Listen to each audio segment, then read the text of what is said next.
lost, there's always a hope. Rise and fight.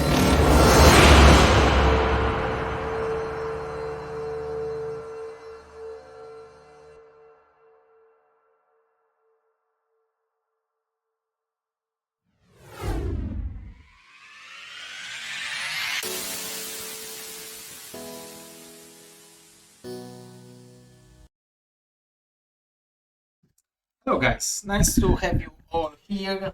This is Zero and this is the third qualification to the BSL Surprise Tournament.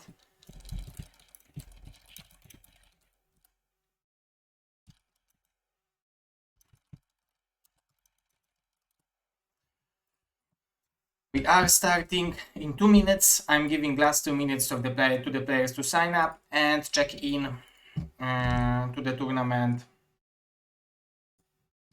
Right now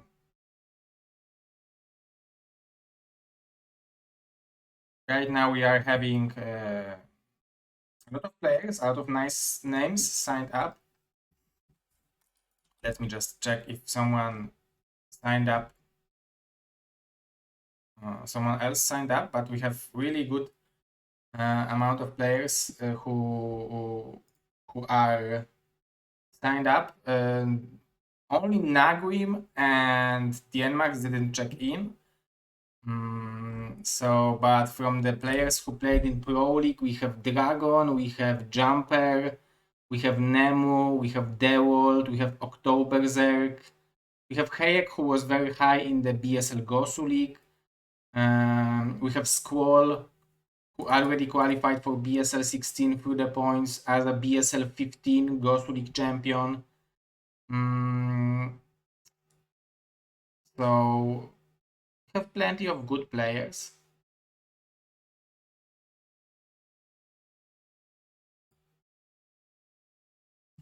Okay guys, I think it's the moment to start.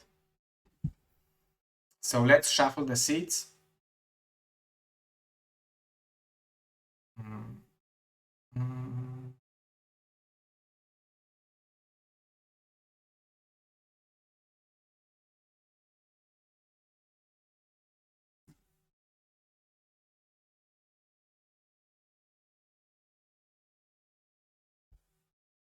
Okay, we shuffled seats and we have a bracket. Let's start the tournament. The tournament started and we have the bracket, which looks this way. Very cool.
Okay, which match do we want to cast, guys?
Do you guys know who hacker J23 is?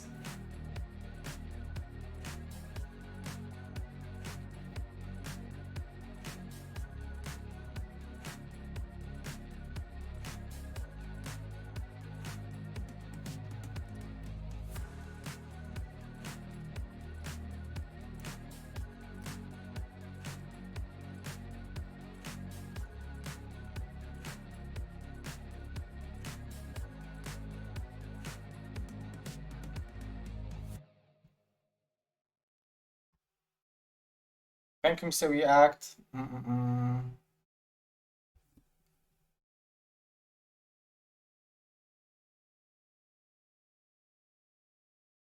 Something is with the sound, like something is tapping the mic. What can it be?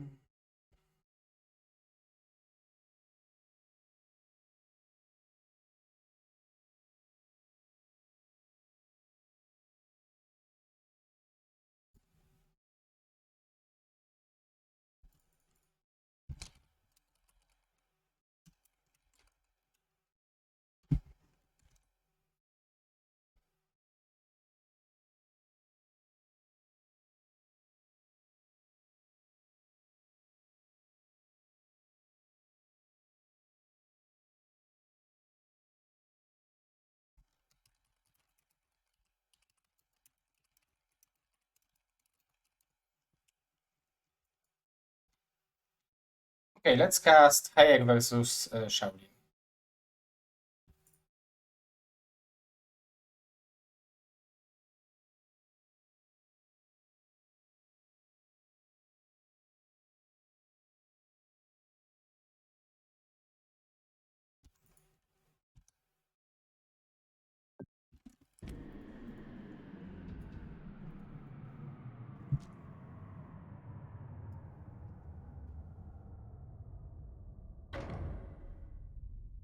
Okay, thank you, Mr. Mazur. I don't know what could it be, but maybe there was something with the like I have this gateway with that it shouldn't, like when the sound will be too high, it should cut out the sound, and at the same time with the like low frequency noises. So maybe there was like Olivka crying and it was cutting out the microphone. Maybe that's the reason.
Okay guys, we have the players, so we will be able to start the first series between Hayek and Shaolin.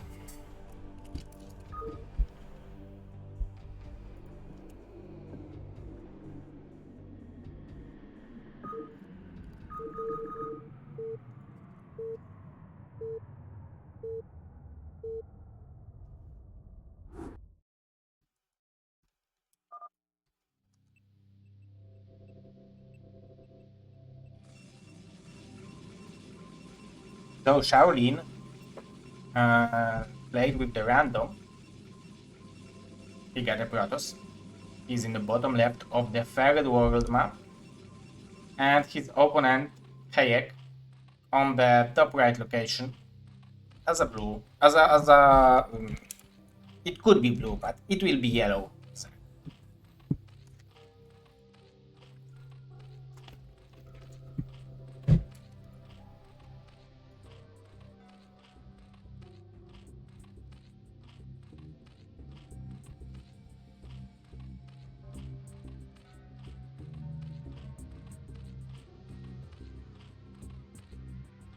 Guys, if you... Oh, maybe I have this. Excuse me. Let me just see if I have...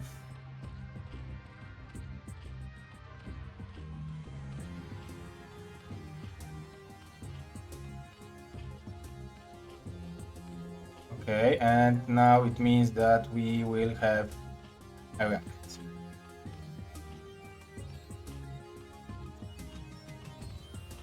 What is wrong?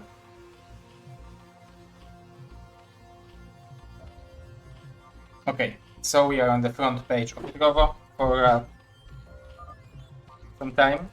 Let's focus on the game, guys, because we have some special tactics. Let me tell if the game sound is... if everything is correct with the game sound and audio. This is a... if it will be like... if gateway will fit in here, then it should be a tight wall.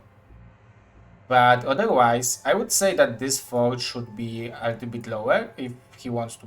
Maybe I'm missing this, but we can see that Hayek is starting with the very aggressive opening. It's maybe not very aggressive because it's 12 pull, that's not over pull. Jak tam Karol, cześć, Piuszu Lipson, czy na razie jeszcze rozdarcia?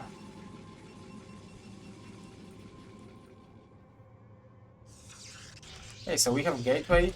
Ooh, to dobranoc. So we will have 12 pull, which might indicate that we will see a run-by attempt by Hayek. But it also might mean that he will go for relatively quick spire or layer. There is a lot of options. Let's see if he will stop mining gas. He is not mining gas with any of the drones and going for the speed. Sometimes Zergs are doing this 12 pull just to prevent scouting, so to prevent the scouting, 4 links should be enough. And we can see that Shaolin is scouting relatively late, which means that he will have a hard time assuming what kind of strategy he's playing against. Especially that he lost this probe relatively early. Oh, he was right. He was right about the position of the torch, so I was wrong. So that's pretty nice wall in, right? You can put the pylon here and you have like 2 probe block, or like even 2 zealots. And you can see 3 cannons, which is a very good answer to what Hayek is doing. And this probe will allow Shaolin to scout because you can go through here, you can go here, click on the gas and check out what's going on in the main base. Let's see what will be the timing of the speed, but it looks like the probes will be there, block at least those 2 links, but 4 links get in, and 4 links can be sometimes a disaster for the Protoss. Hayek is very good with this aggressive strategy. He might follow it up with the 9073. We can see that he had the 3rd hatchery in the natural. As a reaction, as a Protoss, you immediately should add pylon over here or over here, so you will have option to make a cannon. The Zealot is coming over here, but the Nexus is very, very close to falling, and it might mean that Shaolin will be forced to pull all the probes from mining. The probes are dying. Already 2, overall 3 I think. Now 4 probes died.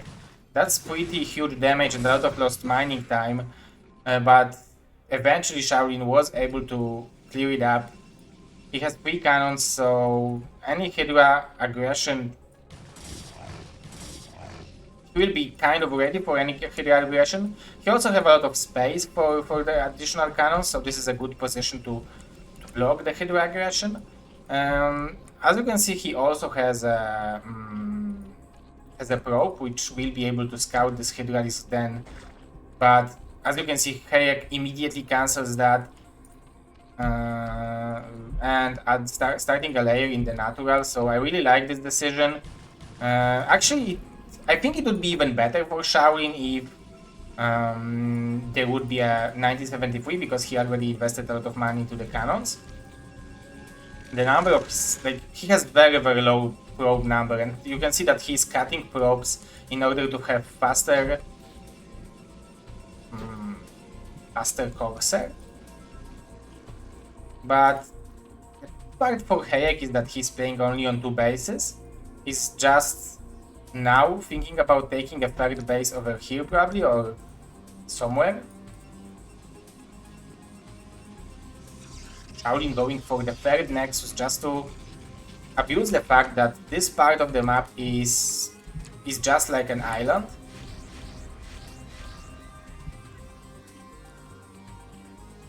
The same thing goes for Hayek, but the advantage of a Zerg is that you can produce units through the hatchery, because all you need is larvas. So I think that if Shaolin will not scout this hatchery, it might be pretty bad for him.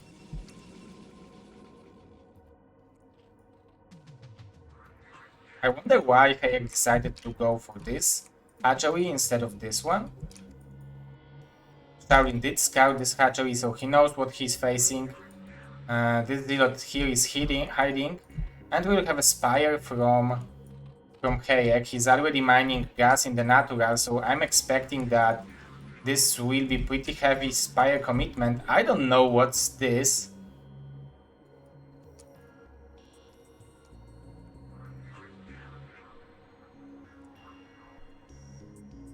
Is it broken? Are you watching a broken game?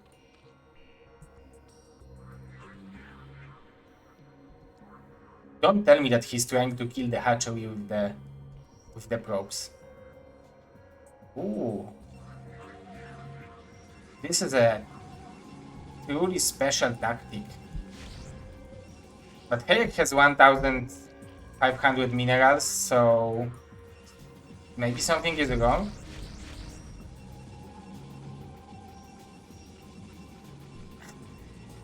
Like, it doesn't matter how stupid it looks like, this will work. So this hatchery will be cancelled, but I don't know if it's worth investment. Like, maybe it would be better if those 11 probes would be mining and then put like 4 cannons over here instead of losing so much mining time.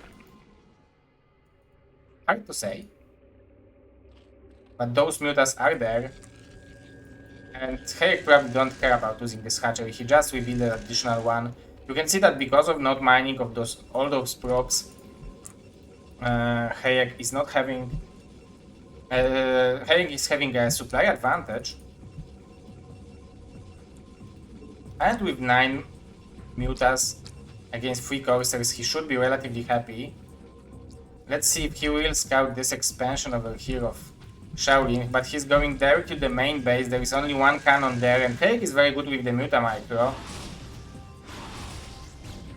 But those Corsairs scared him away, but he scouted this base.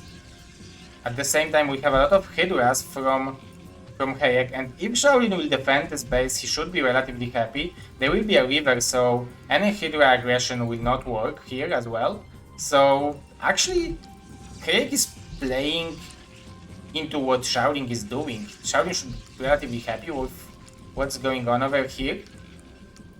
And he's mining for 3 bases now, so if Sheikh will not do anything right now, it will be hard for him to fight back against 3 base Protoss. Will it work? There is no river. What is the river? He should defend it, right?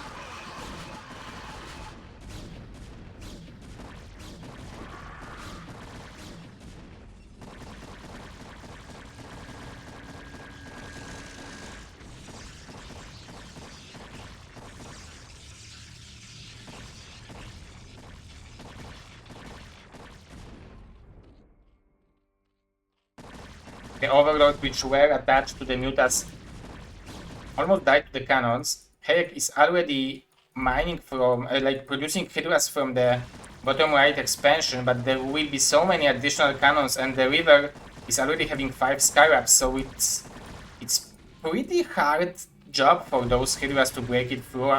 But although there is a lot of Hydras, let's see how good will be the Scarab shots. I really like those pylons from Shaolin. Hayek is bleeding so many Hydras over here. Maybe he feels like he has to do something because Shaolin is already mining from the third base. And I think he has to do something, but maybe drop would be a better option. Maybe trying to expand or maybe drone up in this expansion would be a better option.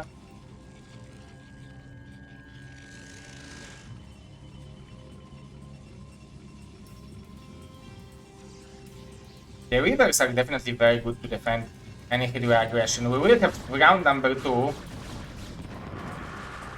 But again, very nice blocks with the pylons. And all the Hydras are dying. One river died, but that's it. Shaolin is scouting every single base over here.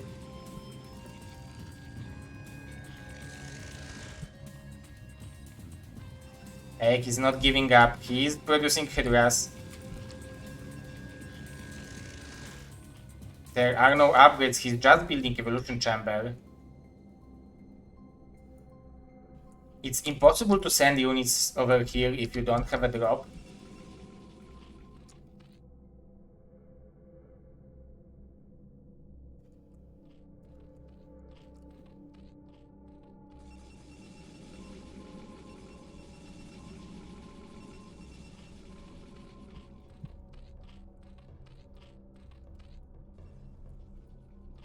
Finally some drones from Hayek, but the advantage of Shaolin is incredible. Obviously, he doesn't have enough probes to saturate the main base and the natural. But if we will count all the probes he has, his income is very, very good. And if he will do the normal Proto thing, which is building 10 gateways and then build a big army and do one A3, A2A, then he should be in good situation. Especially that he already has rivers, and coursers, so he shouldn't be afraid of anything for now. I would want him to be a little bit more active with the coursers, to not allow for the slow drop to happen at least, because it's relatively hard to deny the quick drop because the map is pretty huge. However, he might try to be a little bit more annoying with those coursers. Especially that they have +1, so 7 coursers with +1 is a great thing to have.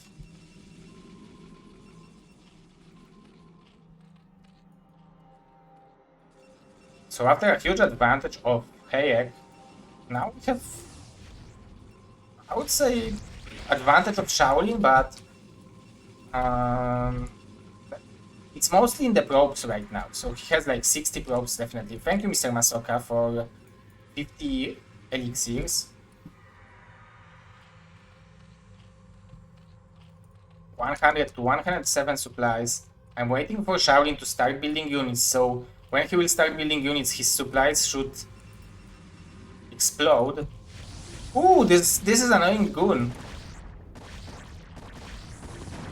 Nice micro over here.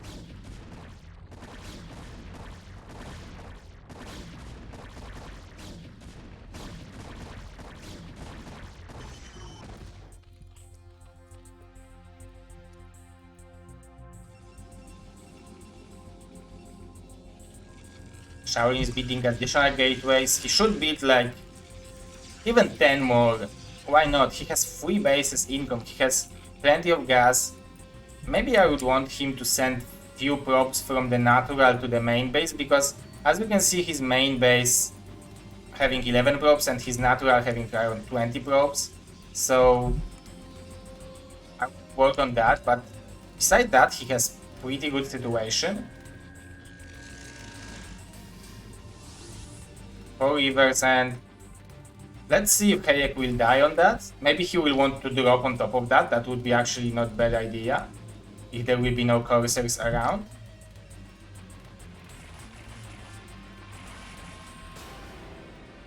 The observer is here. Very nice scouting through Shaolin.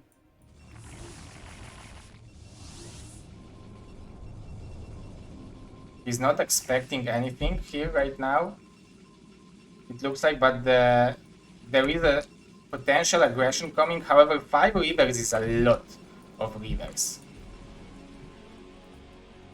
He's already expanding on this part of the map. He has plenty of units here, so let's see how the aggression of Hayek will end up, because it's one. Look how quickly those rivers are killing the Hydras. The drop might be still not bad, but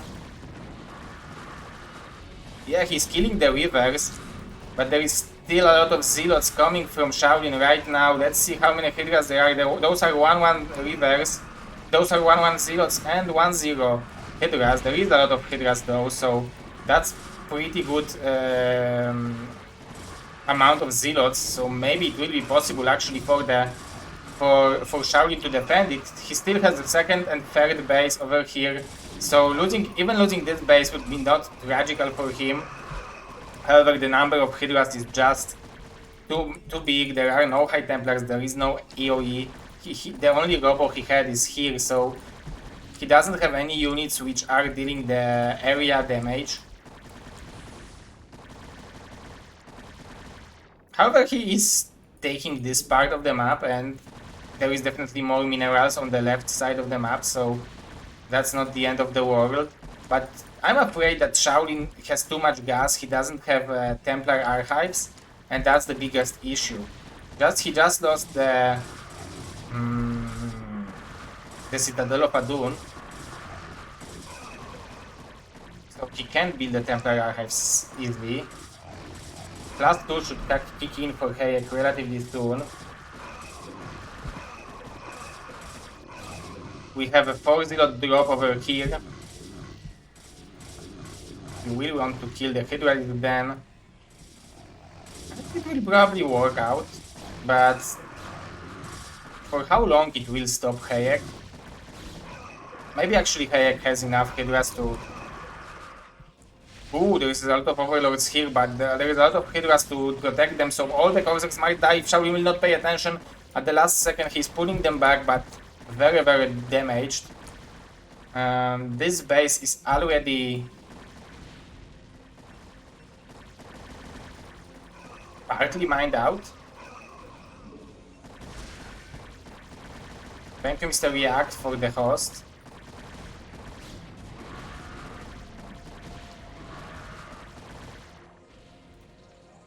And where do we have Hydras then? Okay, so it will be rebuilded here.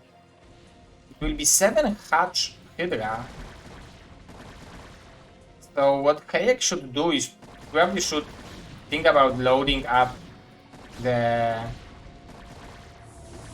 overlords and try to drop on this part of the map, because even if he will take those 2 bases, still there is more minerals on the left side of the map.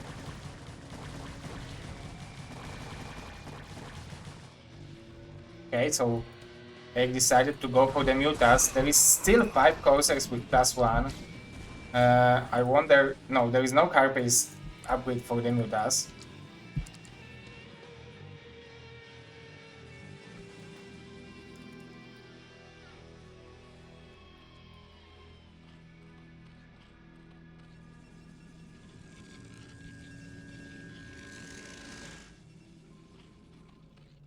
$120 to 80 supply. A lot of gateways over here. If Shaolin will, yeah, he has a Templar archives here, so if he will produce a lot of High Templars, there is still maybe a hope. He's still trying to be annoying with the shuttle. I like this move from his side. This is what he should try to do. I like the borrow from Hayek as well. If he would drop like an Archon here, Hayek doesn't see this aggression, so again, there will be a lot of Zealots. Shaolin is mining from 3 bases, so if Hayek will not do something quickly, it will be pretty hard for him to fight back against Protoss with 3 bases and possibly more. Those Zealots will kill the spawning pool, probably. Yes. Hayek will kill this base, but that's not the most important base for Shaolin. He still has High Templars here, and Archons. He just spent 2000 gas, but this is so many Hydras from Hayek. So even if it will be like 2 or 3 juicy storms, I don't think it's enough. Mr. Tarzan. This one hero Zealot hidden over here. He don't want to die, he's waiting for Shaolin to give up and then he will go to the Protoss Heaven. There will be a river. I like the idea of adding the river, especially that he already has the speed shuttle, so it would have the pretty good harassment potential.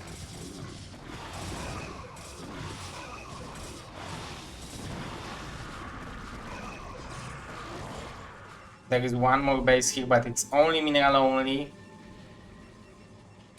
This Zealot is decided that he wants to be aggressive.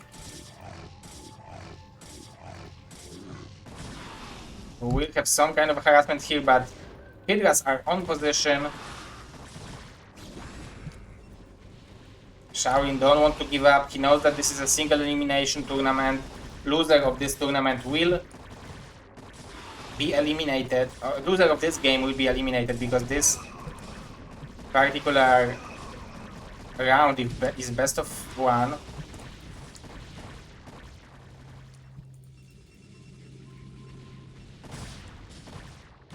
Heck with 1-1 upgrades on the Hydras.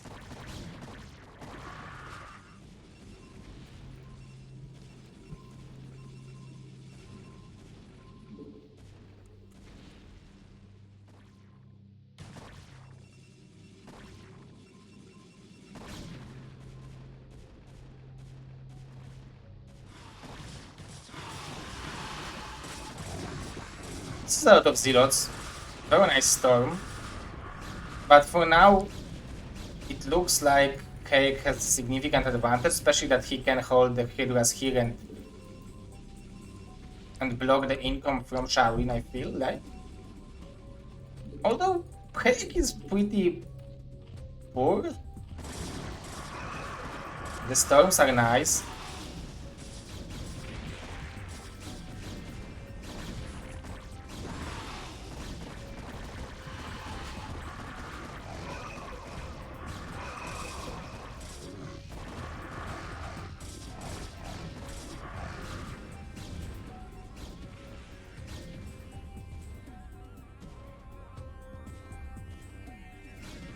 What am I watching?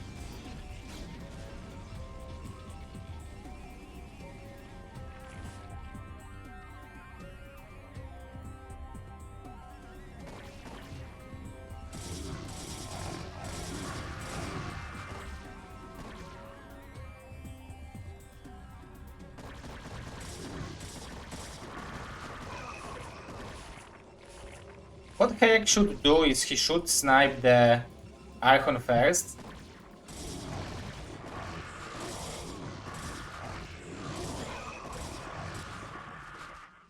There are Hydras here, but they can go through. There are a lot of units here as well.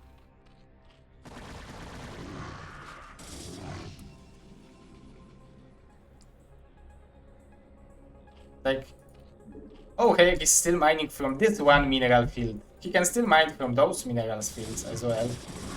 There is Observer. So Shaolin is...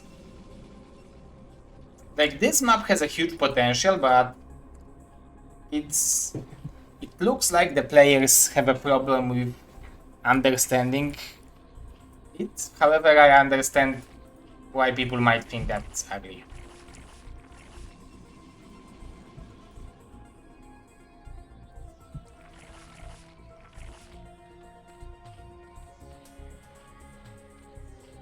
Okay, could expand here. Could expand here. And if Shaolin will take this base, it will mean that he will be on fresh income because this base is basically mined out. Shaolin is doing what we all should do. He's having a pure fun out of the game, so I'm respecting that. When I want to have a pure fun of the game, I'm always cannon rushing my opponents on the fast nuke.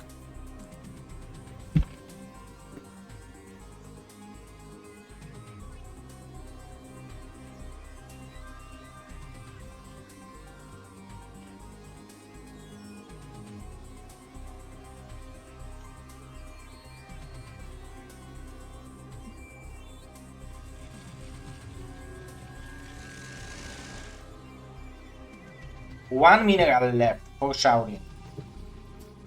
Oh, I just dropped my empty bottle. Oh my god, it will not work probably for Hayek because there is so many zealots. However, looks like those Hydras are dealing so much damage.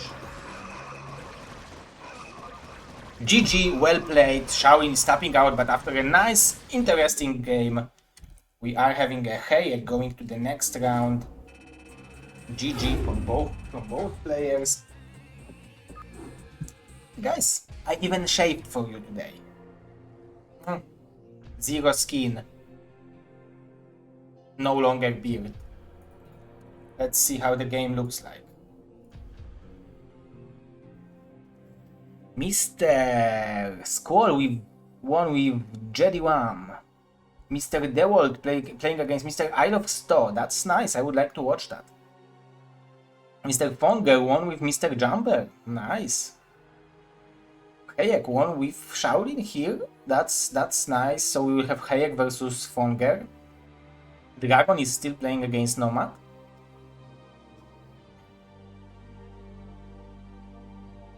Radley versus Espectro, still playing, and John Blay versus Nemu. So October Zerg versus Dragon and Nomad would be a nice match to check out.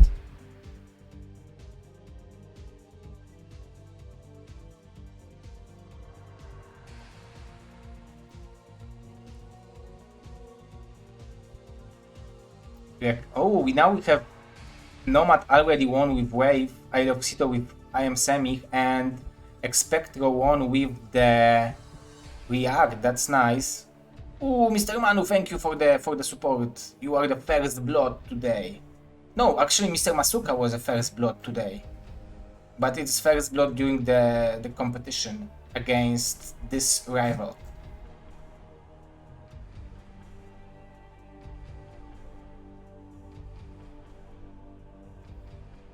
Ooh.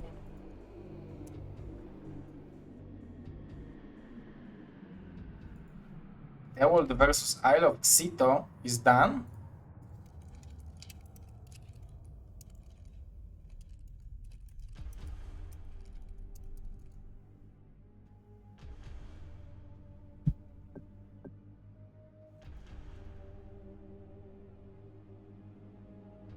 I will be a good organizer. I will show you what I'm doing.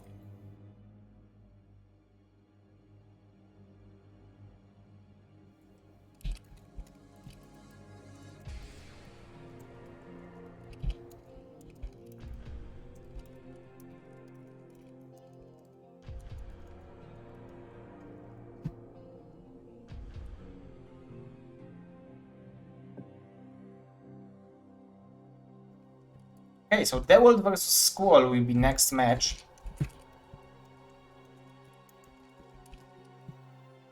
Which we will check out, and it's best of 3.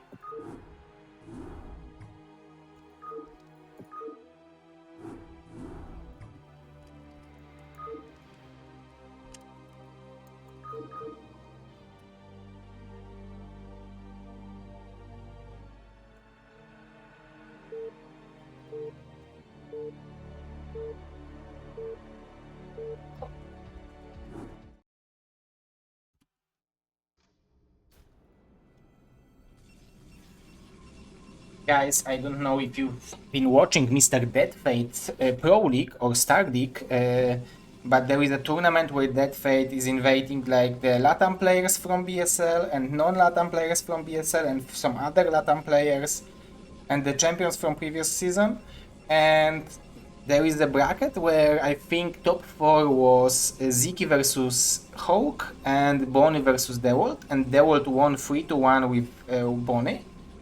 And Ziki won with Hawk, so we will have finals Dewold versus Ziki. So I'm saying that just to tell you that in this tournament, which was I think yesterday, Bonnie lost to Dewold, so I'm telling that Dewold is in a great shape, and we are having him right now in the game, so let's do the hype, let's do the applause. So we are having Mr. Dewold, and his opponent is the current BSL Gosu League champion. He is probably, he tattooed that on his chest. He sent me a picture of tattooing that the BSL 15 champion, and there is a date. Like, it's pretty cool celebration of being a BSL champion. I'm very happy. I hope that Bonnie has like 5 tattoos already. Same goes for me, who 2 tattoos. Dewold probably has only 1 tattoo.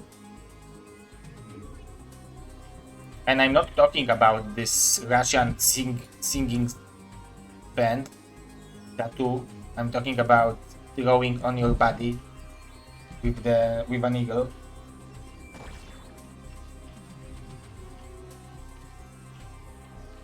We are having fans of Mr. Dewold, we are having fans of Mr. Squall.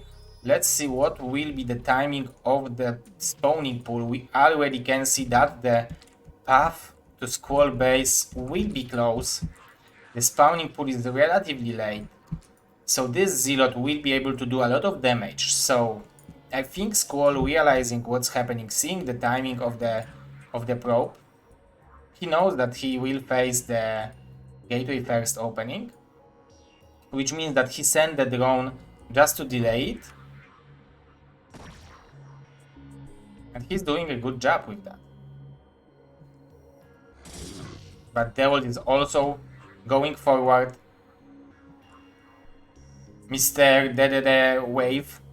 I don't think you want to watch that. I'm pretty heavy motherfucker. I look like a chimpanzee. Like, yeah, I'm really literally a King Kong style of hair amount. It would be a sweater stream. Oh, I wouldn't do that ever. Herolcha body is only for me. Ooh, 2 drones is a lot.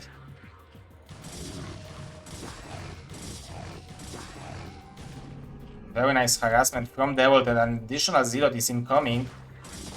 Oh, and the 3rd drone will fall. Even more drones.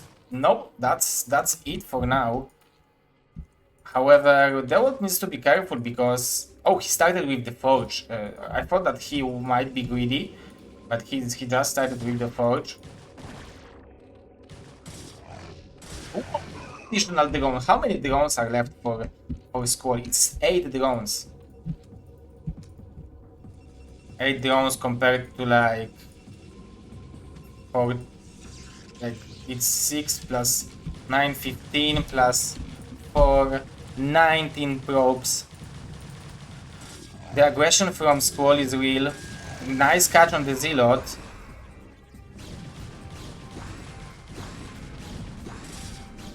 And he's punishing Dewold for being so aggressive, and it might be even the end of the game, but there will be a second Zealot. Dewold is pulling every single probe, so this is what Squall needed. He needs to deal a critical amount of damage after taking so much damage at the beginning, but we are very close to see Dewold losing a map against Squall. This cannon will fall again. Squall is sending more and more links. Dewold is using probes just to survive.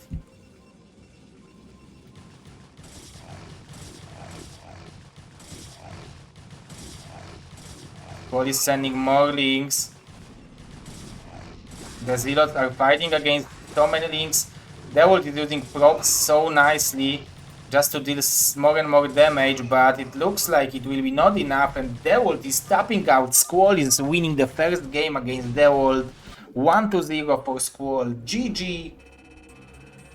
I didn't expect this game to go so quickly, but it's definitely very interesting.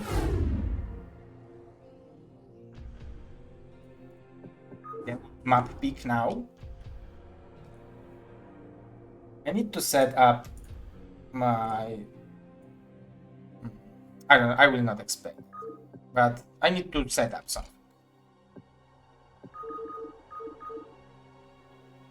So Nomad won with Dragon.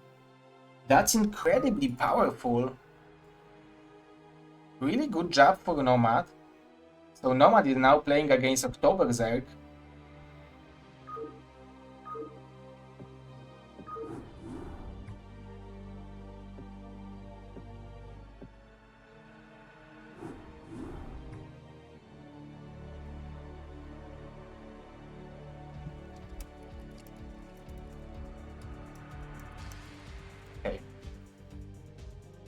Third world is the map choice for the world.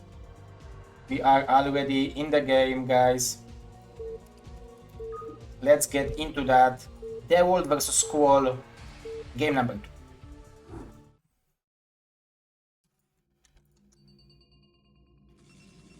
The world on the bottom left, Squall on the top right.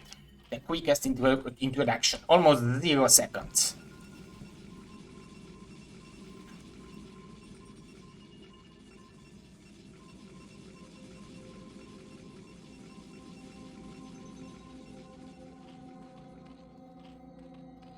There's a lot of ways you can try to play it out this map. You can try to make 2 bases as a Zerg. For example, I will give you an example strategy. You go for expansion here.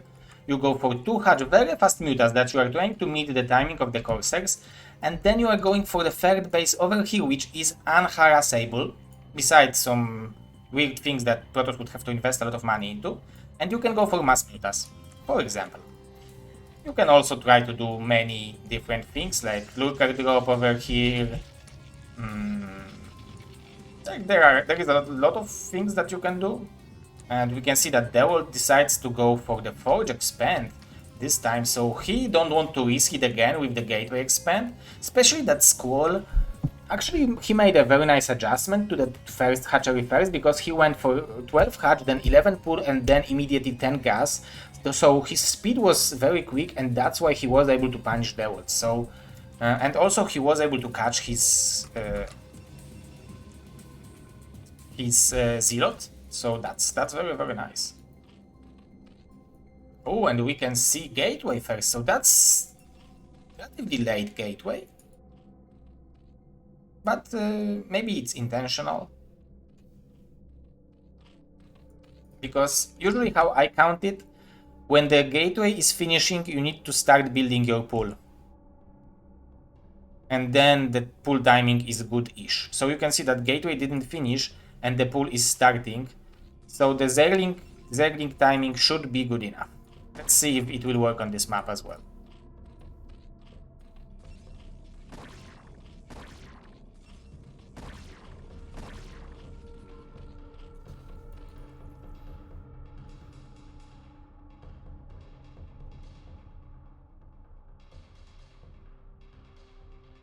No, Mr. Oktoberzerk, sorry, I didn't look at the chat. The round of 8 is best of 3 Nemesis, and then loser picks the map from the map pool. No repeats. I hope that you are still listening.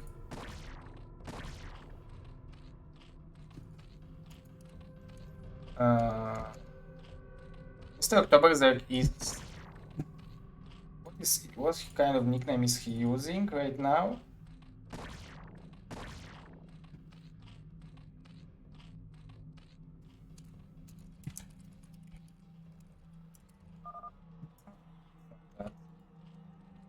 Okay, the Zealot is here, but the links are in production. So as you can see, the Zealot is arriving and the links are popping at the exact time you need to have them. So I was so right with telling you this trick of how to count that. Very nice reaction time from Devil, from Squall, excuse me. But Devil is applying more pressure. There will be a second Zealot here. The drone was evacuated. The lair is in production. Devil just at the forge. Oh, but the drones will start falling. Very nice micro from the world. It looks like it's not enough links, but the micro from both players is very good. I think the layer was before the speed, so it will be still some time until the speed will be ready. Second drone is dying.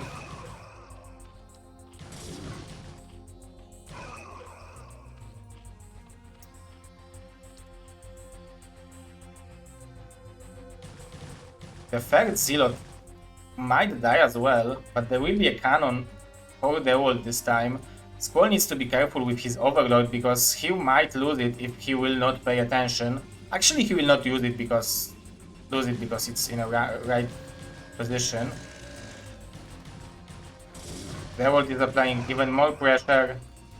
Its cybernetic core is on the way. But it will be a lot of links from Squall again. However, I think that this is a tight wall for the world. I don't know what about this position and this position, you never know, but it looks like it is tight. And that was a huge investment in the links from Squall.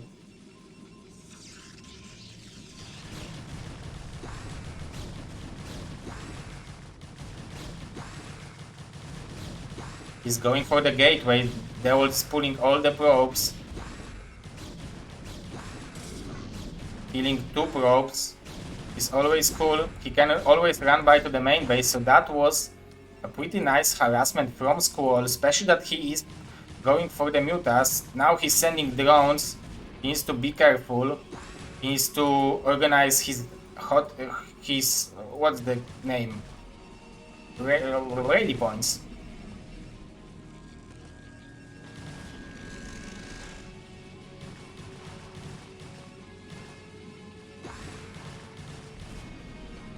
Very, very nice harassment from Squall.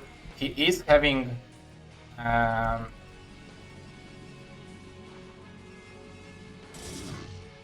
mutas on the way, probably. Drone, let's see if it will die or not. But mutas are on the way. So, I don't know if I can say that the ult is in trouble, but he lost couple probes here, couple probes here. So, but Squall is only on 2 hatcheries. His drone number is very, very low. However, he has a pretty good timing of the mutas.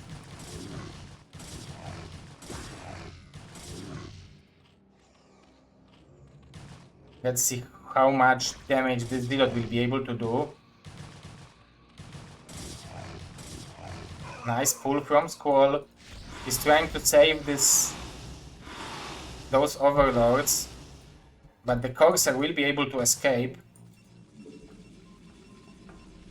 Devolt is really having low amount of probes right now, but he is mining gas already. I'm waiting for the Citadel of Atun from his side. So maybe he will go for some kind of an Archons. Sport is trying to do the micro with 3 mutas only, and he spent larvas just to drone a little bit more, so I really like that. Those things missed the Zealot, so this Zealot will be able to do even more harassment.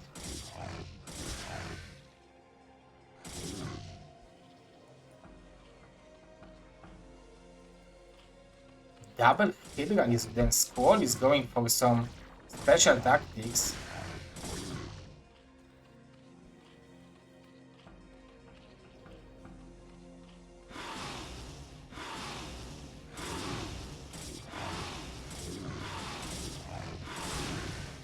Zealot, unstoppable harassment. Even without a gateway, he has zealots to harass.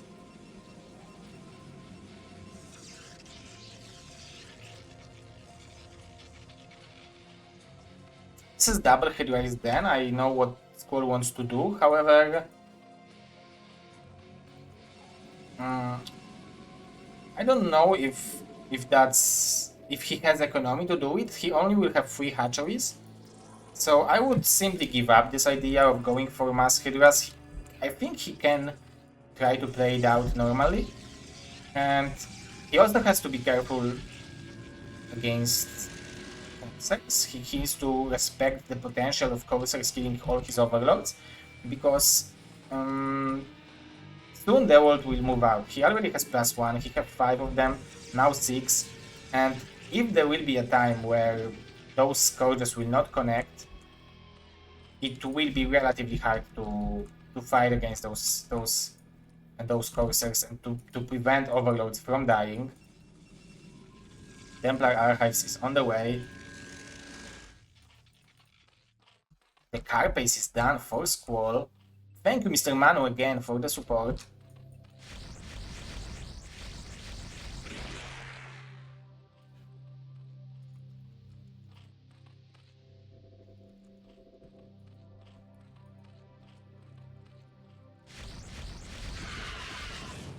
One Corsair died, so there is still 6 left against 7 Mutas. Squall definitely needs more Scourges.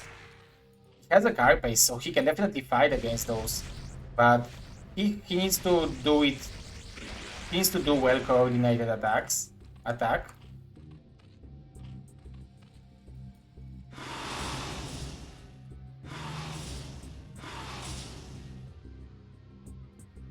The old sees what's coming, so he's probably building a Dark Templar or High Templar even to make an Archon, but he would have to build the 2 High Templars over here.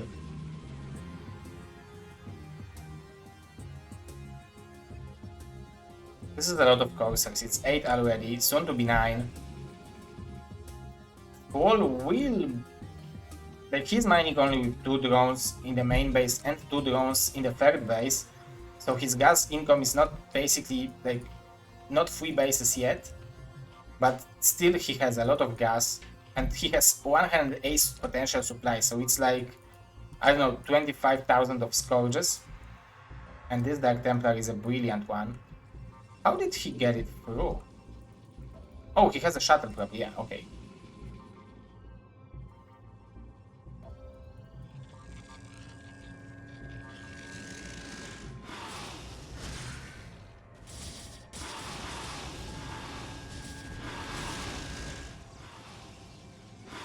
So this base was denied, but so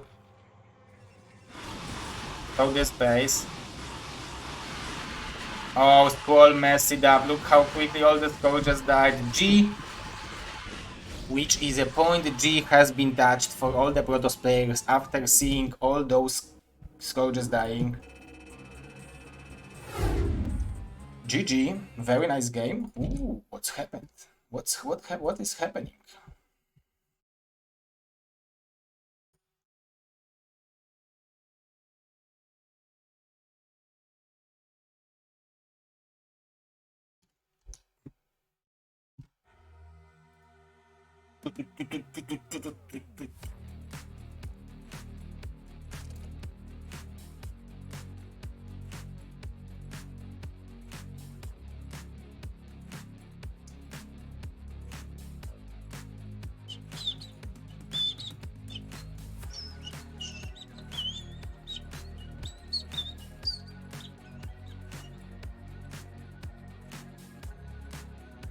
Hello, Mr. Wilfin. Thank you for the follow.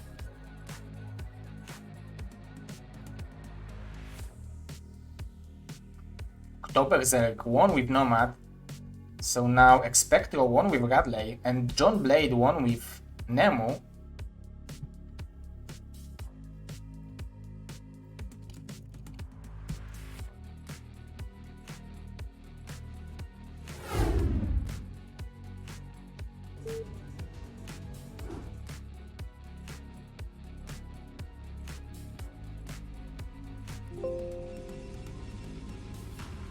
The score is 1-1. Guys, I need to go to the toilet very quickly. 1p. I mean, I will go. I will be back soon.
Thank you guys for being so awesome that you decided to wait for me. Welcome, welcome, Mr. Ergop. Thank you for the support with the channel points.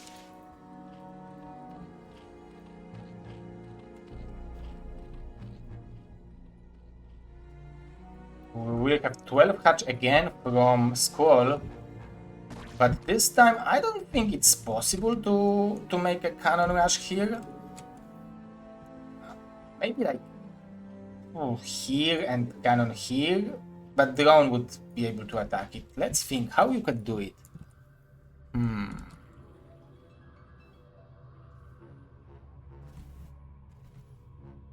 I think it's hard on this map.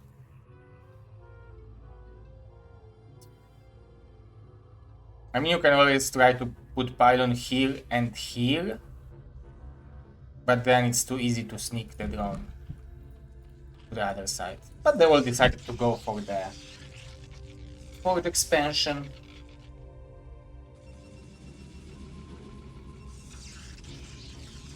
And Squall is going for the third base, so we will have a relatively normal game this time from both players. I wonder whether they will go for the gas first or the cannon, but I feel like gas, yeah. But I feel like the cannon will be before the cybernetic core. He will not want to risk it. However, he's scouting most of the larvas.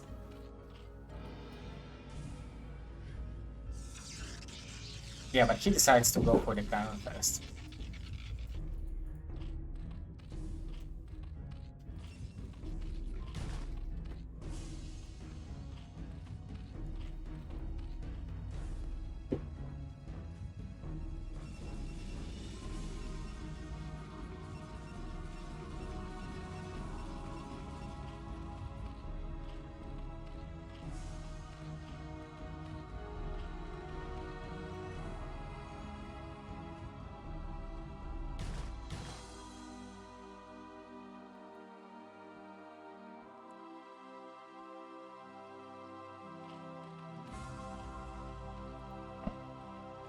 So relatively early he raised them.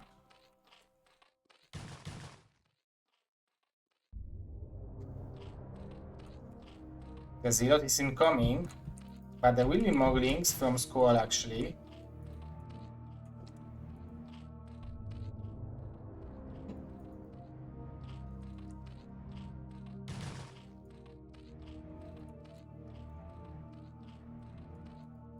Nice harassment from the world. Finding this one lonely poor drone, killing it immediately. Nice deny of the scouting from Squall. There is a Citadel of Adun from the world, so he's skipping Stargate. That's very, very anti-1973.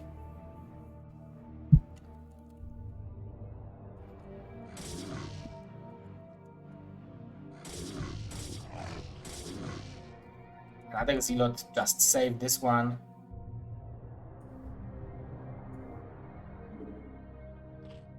And I would simply build 2 Hydras here to kill those 2 Zealots.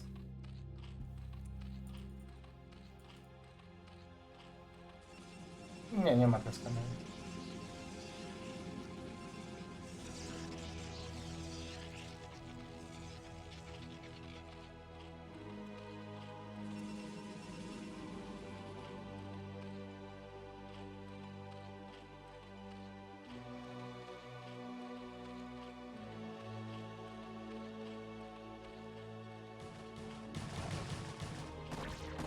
So Dewalt was forced to move out with those Zealots because otherwise those Hydras would kill him for free, those for free. Nice micro from both players, but... Oh, I think Squall might have missed those 3 Zealots. Now he will find them, but they will have a pretty good value against those links. Actually not that good value, because this Hydra is dealing a good amount of damage. But Dewalt is more than ready against this build from Squall. He is not mining gas in the natural. He is having 4 gateways, 5 gateways, and the speed for the Zealots on the way.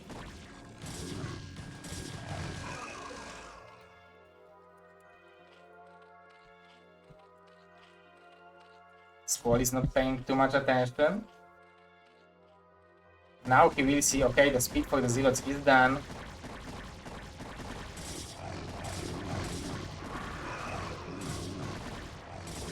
He is busy microing drones over here. Very nice micro from his side, but he lost all the Hydras because of that. So this harassment, you can see how much this harassment is doing. All the drones are in the middle of the map because of this one little Zealot in the main base of Squall. This is how powerful it is, the power of you being aware of the limits of your opponent attention. GG from Squall, and Dewalt is winning 2-1, but very nice serials from Squall. Very even serials from Squall. Very, very nice. Winning 1 game against Dewalt, and actually in the second game he was pretty close to winning. The third game was just a show of Dewalt crazy strong timings, crazy good execution, good micro, and he wasn't able to do too much, but that was a good game.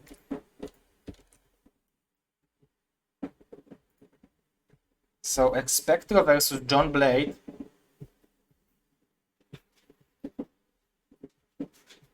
And Fonger versus Hayek.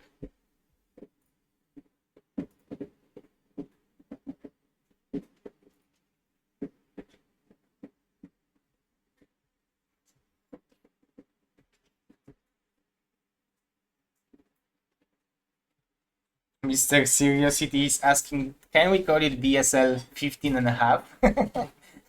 I think we can.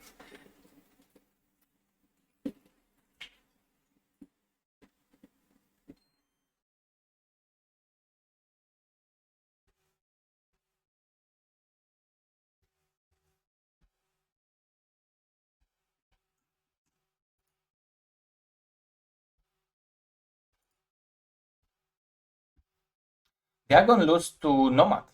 No Nomad.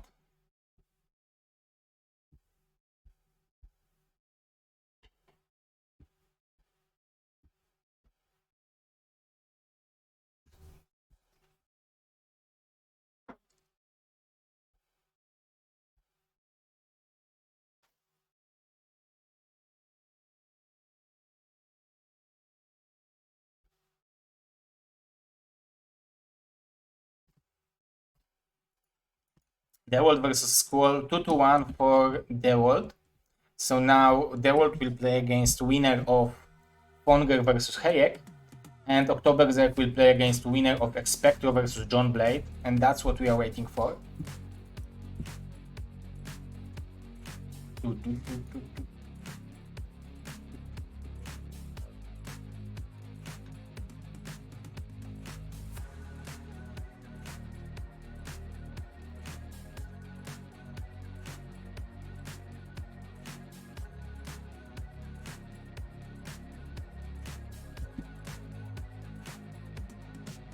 We are waiting for our opponents, for the players.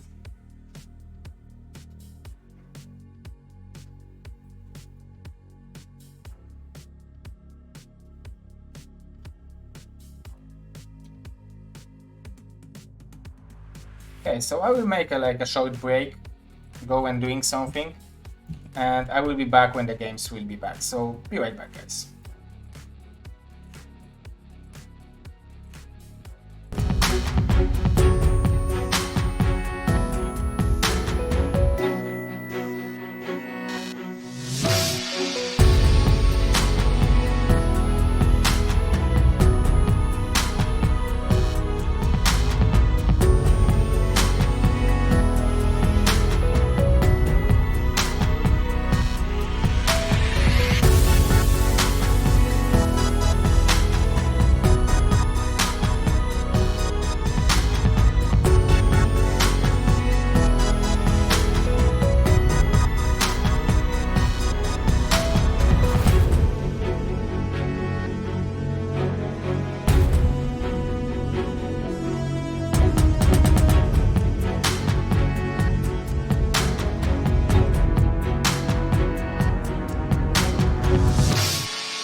So we have Blade versus Expectro. Blade is leading 1-0, and winner of this match will advance to the semifinals and will play against October Zerg over there.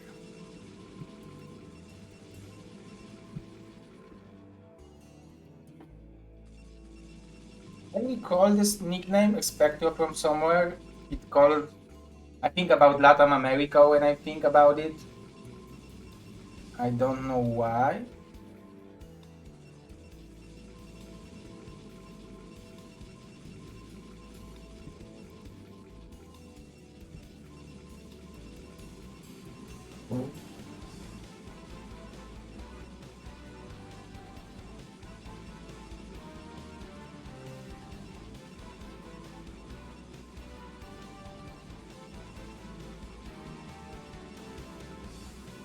Hey, but we are in the game.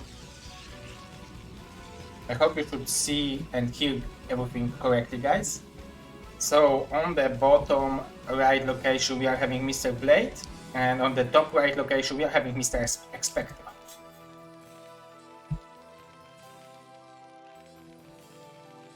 One 0 for Blade already. I recall Expectro, he was playing in a StarLeague of BSL. I checked that. StarLeague of BSL 15. And Blade was playing in the Pro League of the North America Championships last season. So in theory, Blade was in much higher league. But, like, you know, guys, it's always close, like, because most of the players in the Hatsu League are around 2100 MMR. Ghost League is probably around 2200, 2300, 400, and Pro League is above 2400, 2300. So all of those players are very good players, are very experienced good players. So I would say that it not necessarily have to mean that Blade have a significant advantage. Like maybe Expectro best matchup is Terran versus Protoss, and Blade best matchup is like worst matchup is Protoss versus Terran, and we might have a equal series. So let's see what the game will bring us. You can see that Expectro is playing very greedy build, where he's going for command center without even a marine, but because he will be scouted by Blade so early, he will have his command center delay.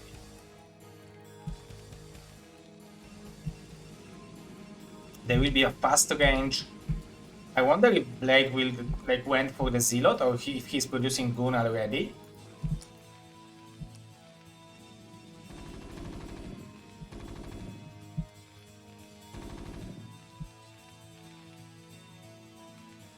I don't know how much I like this bunker position. Maybe it's not that bad, but I would like it to be maybe like here, so you can land your barracks here and it's impossible to run by with the goons. But or you can always land your barracks here as well, or maybe try to land it here and make a supply here. There is a lot of options. If you know what you want to do, you can accomplish it in many different ways. But you can see Blade responding with the fast expansion of his own.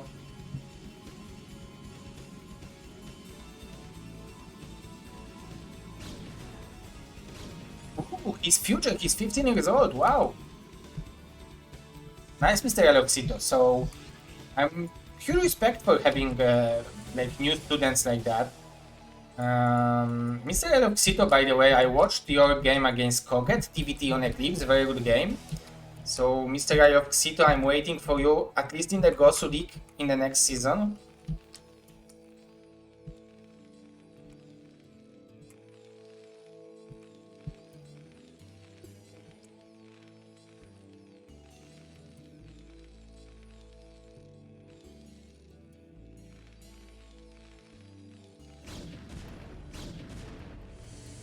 Oh, it looks like she tweets you well. We'll need new queens for the finals. Yeah, that's like walk. I made like this noodles with the vegetables. I really like that. That was very cool. Very good food.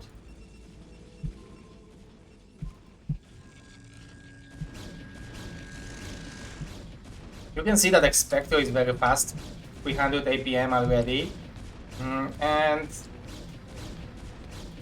the pressure from Blade is real.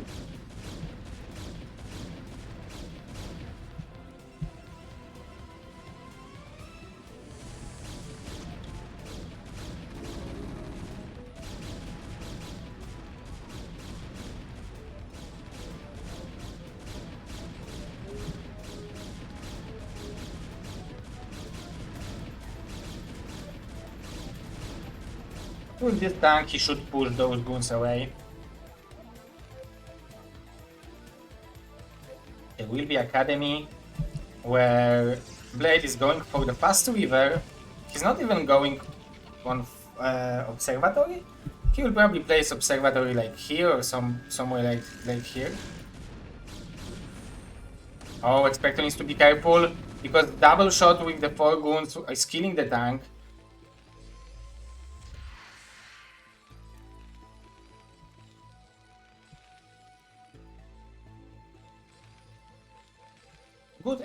Good economy from the Terran player. Ooh, he's pushing out! That's a very brave move, to be honest.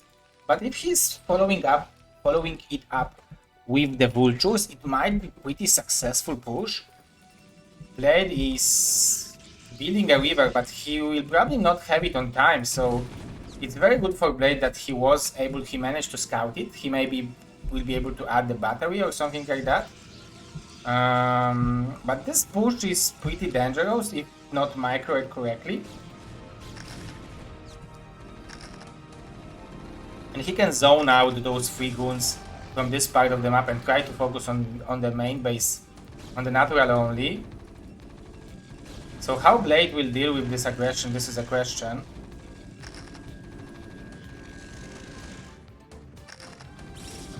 Nice STV, nice mine bomb, but now with the river it should be relatively easy for Blade to defend it. Only one tank. I would want Expector to go back with this tank to his home, because there is no reason to lose this tank for free, and it will be very hard to... Ooh, nice micro! Escaping from the river shot.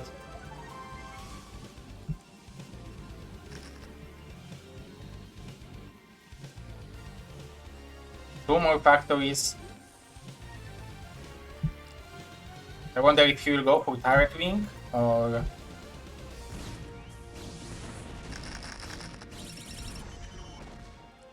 Is he done? He's going for kind of turret wing. I like this position of target. Maybe the second one could be like maybe here. Or even here. We have a scan from Expector. He knows that there is more gateways. He knows that Blade is mining gas. Speed shuttle, but there is a good turret placement, but there is no second turret here. So Blade will use this opportunity to eliminate this turret. That's always annoying when you have to deal with this shuttle harassment. But there is no observer from Blade yet, so he can move out with the goons. If he could, there would be a potential for the breakout, maybe here. Ooh, nice micro from Blade, dealing with this tank, killing the third tank in this game, but there is 4 more, so if there is a siege mode done, I think Expector should be relatively safe. Game of nerves. Finally the observer arrives. A lot of probes from Blade as well, he's constantly producing them. See the Telophaduno in production, but only 4 gateways for now. Against 5 factories, so it looks like Expector has a bigger potential for producing more units. I think Blade expected to deal more damage with this speed shuttle, but the defense was pretty neat from Expector, so good job for our young, talented Peruvian Terran.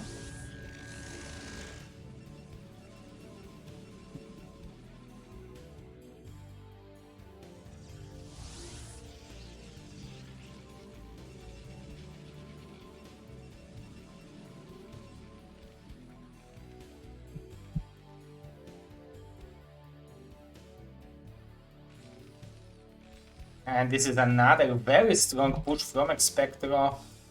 And I'm shocked that Blade is just sitting in the base. He's not moving out. He's not... Where is his first observer actually? Oh, he's here, okay. Why is he not moving out? This is the perfect position for Expectro. Look at his supplies. His economy was great. And it looks like it will be impossible to bust it. Those pylons are just blocking Blade from doing anything. Maybe those River will be able to do anything. But there is still 5 siege-moded tanks and 6 siege-moded tanks and plenty of vultures, so it looks like Expectro is going strong.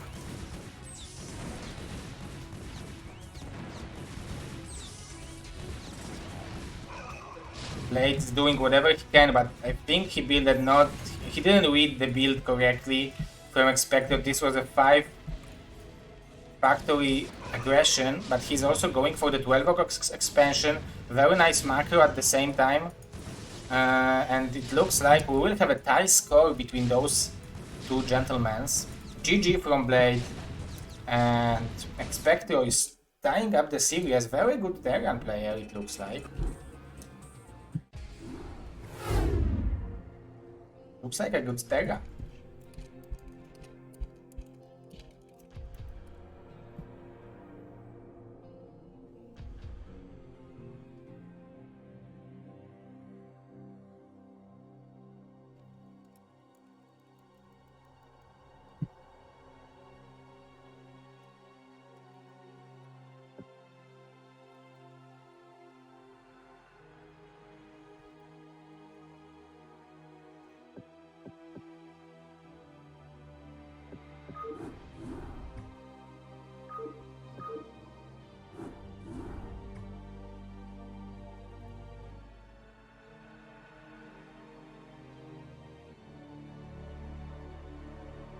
So Hayek won with Ponger, which means that Dewold is playing against Hayek, and Octoberzerk will play against winner of Expectro, John Blade.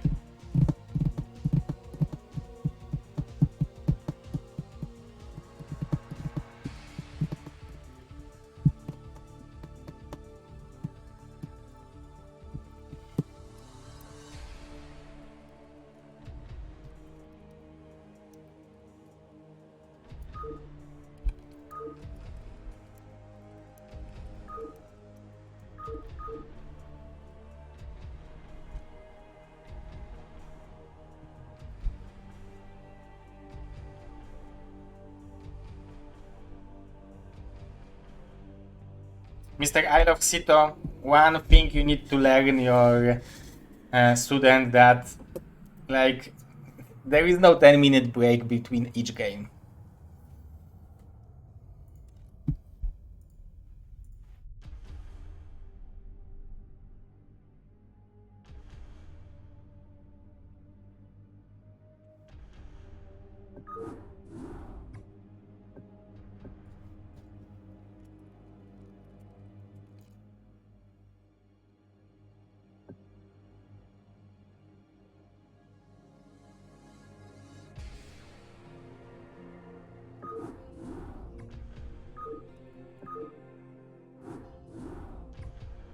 Very nice, Mr. Masoka.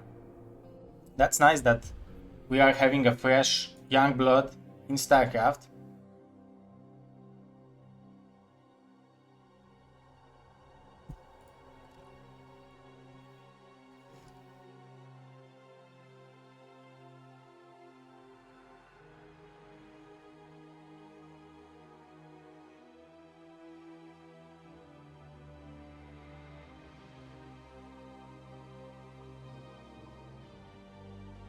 Can you guys please call him? Because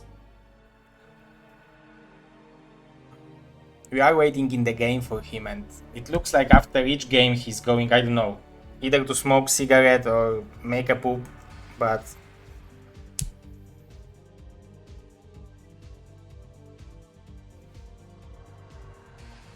we are waiting in the game.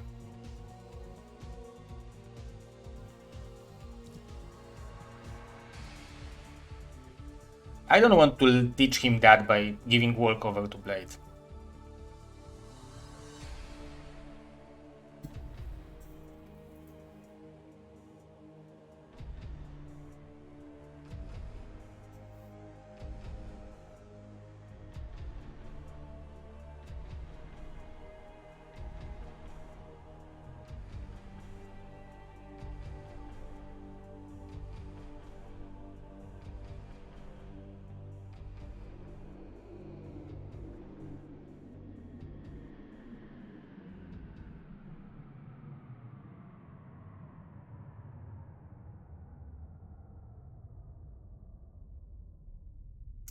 Yes, Mr. Martin. He lost a game on Nemesis.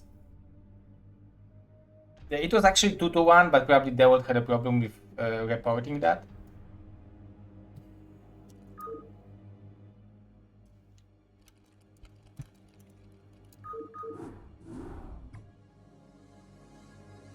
Mr. BroodWar, yeah, it will be updated. It will be uploaded on the YouTube, but probably today cast will be around Friday.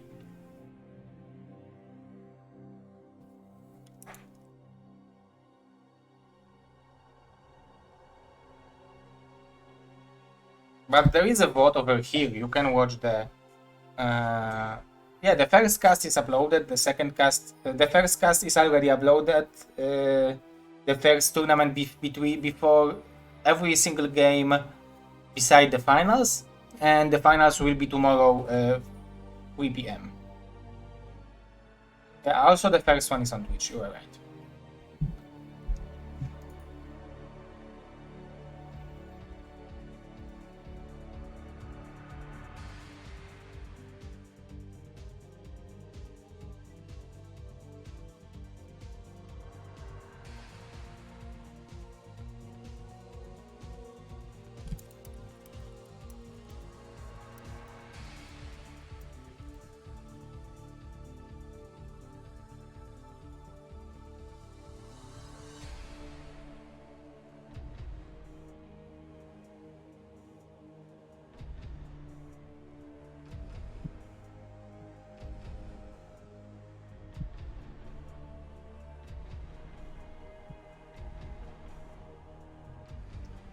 Didn't cast Nomad game against Dragon today, but I casted Nomad in the first tournament.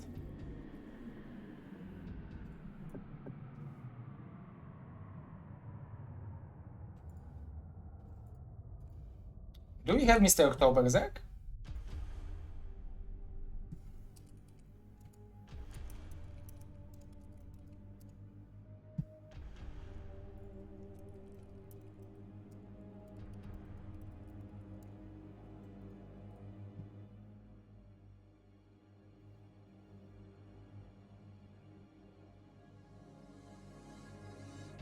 Okay, 1 more minute and Blade will get a walkover. It will be a hard lesson for our young Peruvian Terran, but unfortunately it's taking too long.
We are waiting for Expectro to finish his poop.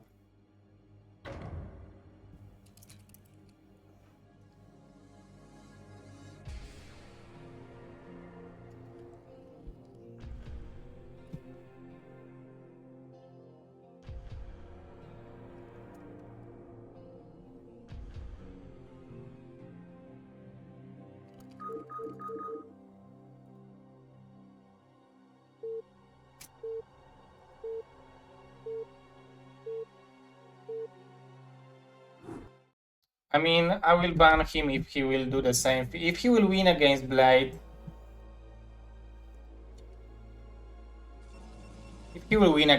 and do the same thing against Oktoberberg, we will simply give walkover for Oktoberberg because we had a hard day with Olivka today, and I don't want to deal with another kid.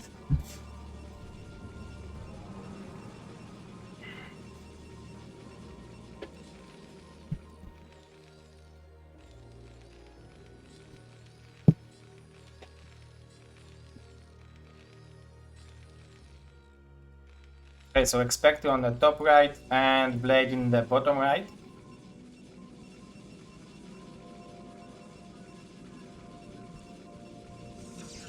Blade chose this map, so Colosseum is his map choice.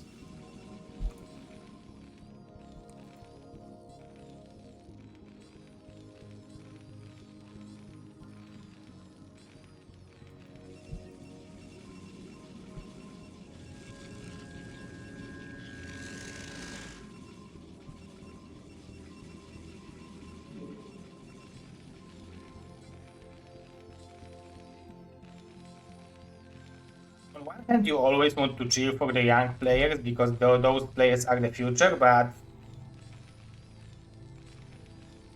today I'm cheering for Blade.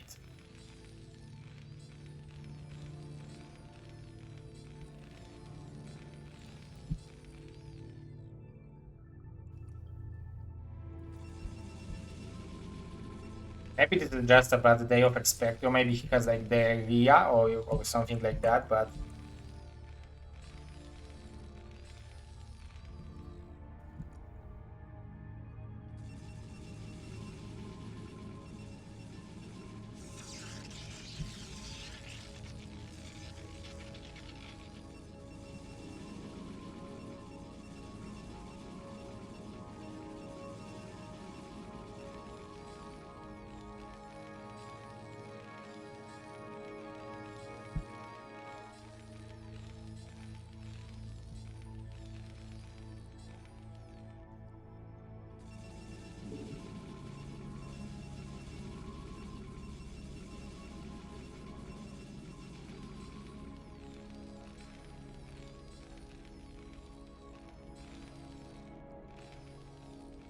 fast fact opening against Zealot first from Blade. Spectre is cross scouting, but this is a nice position of the supply depots. I don't know about this one, if it's Zealot tight, this gap, but this gap is definitely Zealot tight and you can move your marines around, so that's definitely a good SimCP. Nice reaction from Expector. So that's definitely a good hold. Is this a half? This is a half of the vulture, right?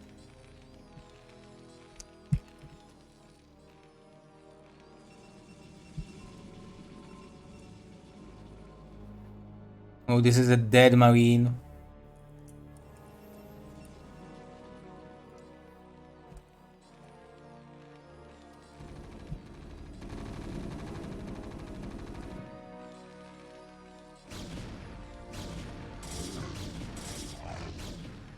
Second factory of Expector in the middle of the map.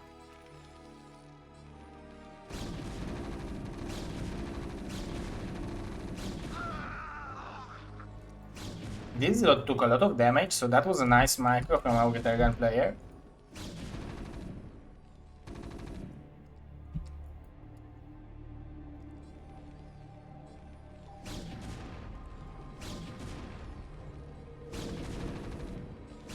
Nice micro from Blade, poking those SCV, poking those Marines. The range is on the way. The Zero is dealing damage, so Spectro is making some micro mistakes.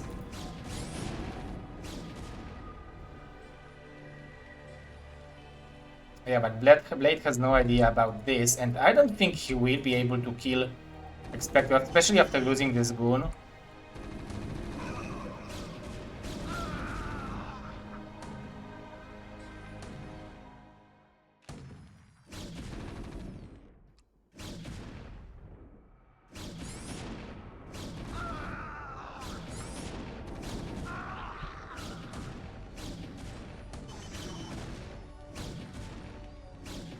It will be a tie. Yes, a tie.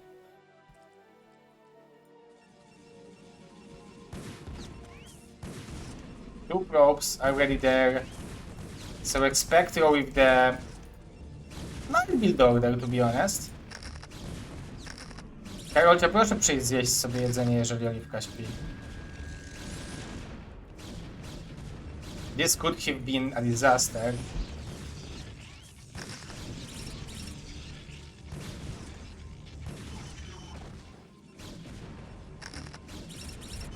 It was a disaster for Blade, and Spectro is punishing most of his probes.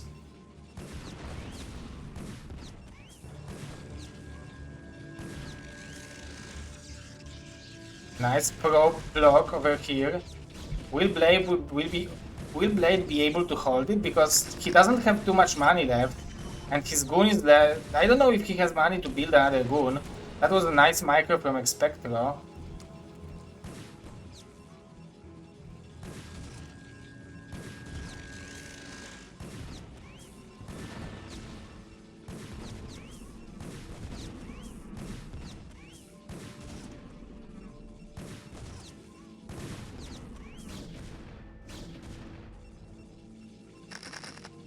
I wonder why he didn't planted these mines earlier, but it's still the end of the game already.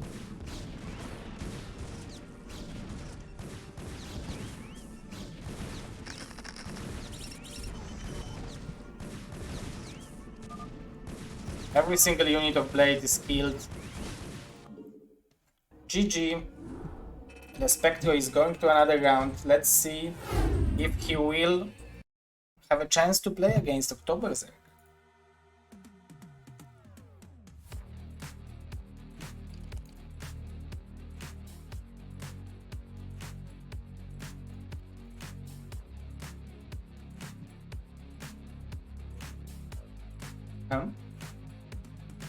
Dobra robota.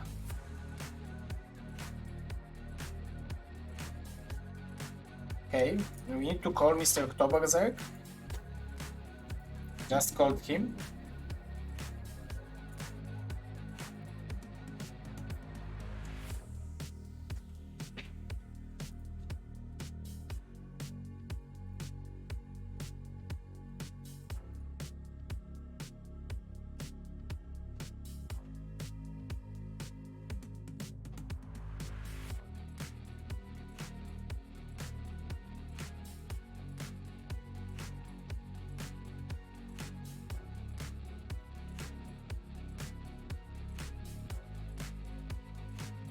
Oh, LML is telling me that this guy is typically doing that. He's always late.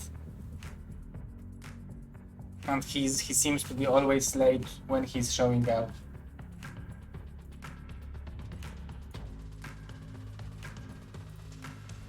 Do we have Oktoberzer in the chat? Or somewhere? Do we have contact with Oktoberzer?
Okay, we have Oktoberberg and we have Spectro.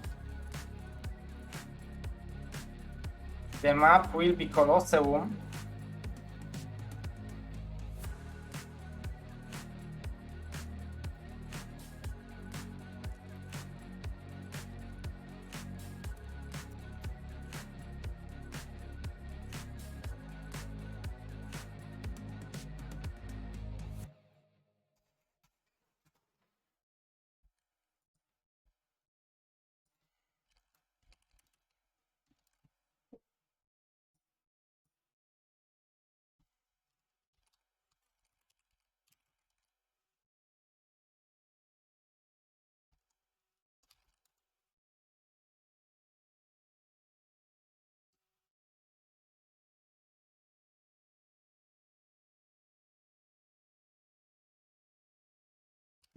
Okay, Spectro wants us to wait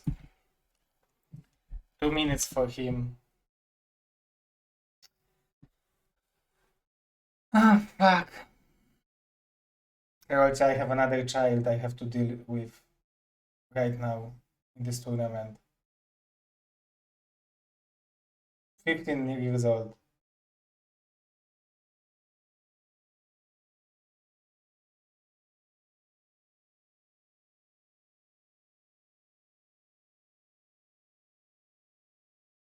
No ale jak są normalnie, a nie jakieś takie ulungi, na które trzeba czekać pół godziny co każdą grę.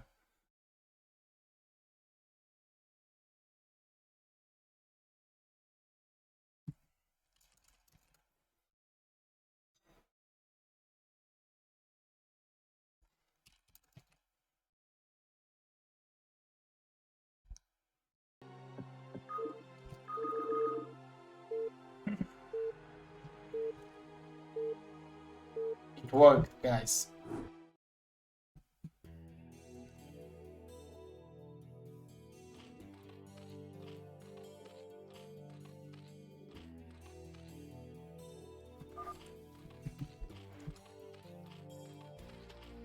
Dodasz mi tego kaktusa?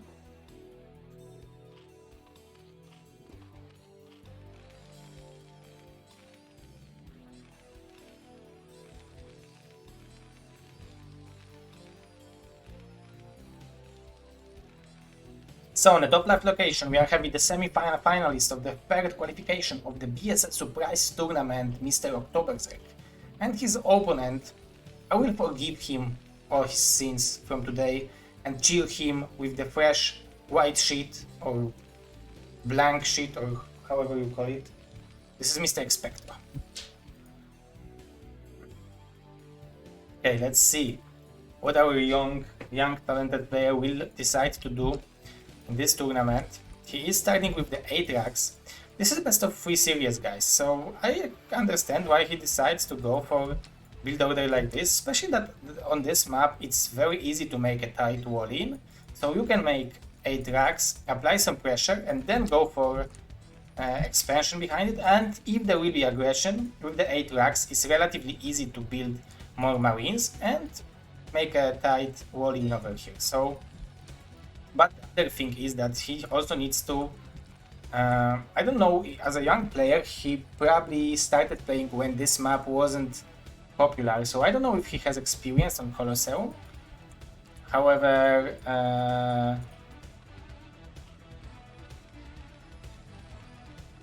there is potential for the Sunken aggression over here.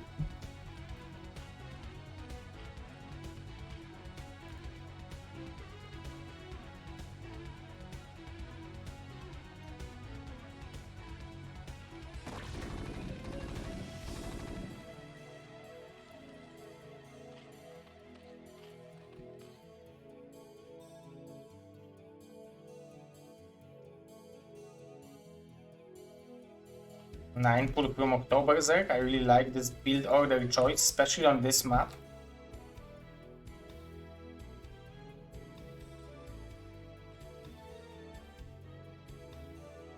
Oh, he didn't have money for the Sunken.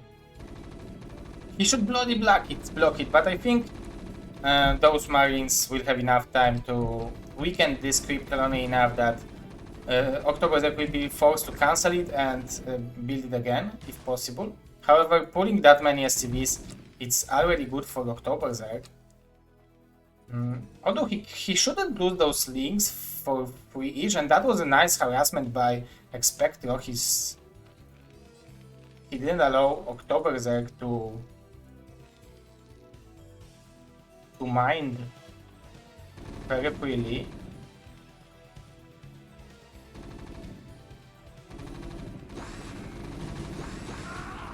October decided to go for it because Expectro very greedily putting all the SCVs back. He should leave two of them over here, and it would be good situation for him. But now he will have to use all the SCVs to attack the Sunken, and still this Sunken will kill this Marine and probably one more SCV.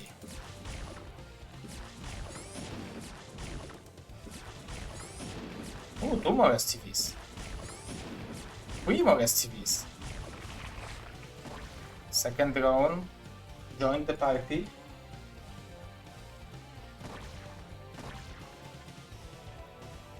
That's definitely a good situation for October there.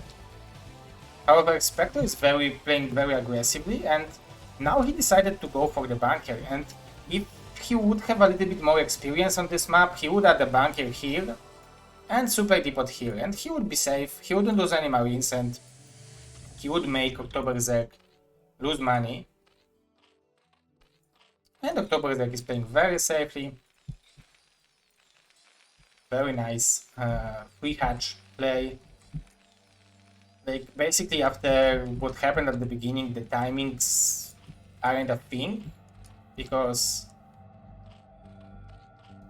the players are already playing off of the normal build orders, so so I like the third hatch choice. Especially that there will be Sunken here, so it will be not that obvious that this is a third hatch.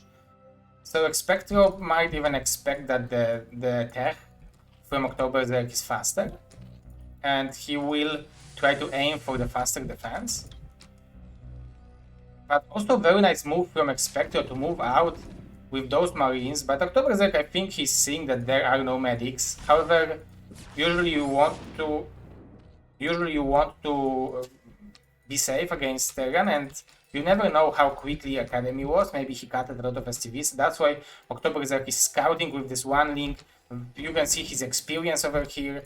He's checking what's going on. He will scout the second racks, so he will know, okay, there is no expansion, there is second racks, which means that you want to be aggressive, you want to deal a lot of damage to me in the early stage of the game, so I should play this defensively. And after seeing the second racks, I'm pretty sure that October Zerg is even more than happy that he went for this third hatch, because it will give him additional larvas to build more drones or links. But there is no more drones just to produce the Sunkens, and this way his economy will not hurt. And you can see 3 Sunkens are in production. Spectro did scout what was seen. I mean, he probably expected that there will be some tech building over here hidden. It's only 10 Marines, right? Actually, okay, it's 9 Marines and 2 Firebats. It's not enough to break 3 Sunkens, and it's definitely not enough to break 2 Sunkens. He doesn't have range yet, right? Let's see if he will start blinking now.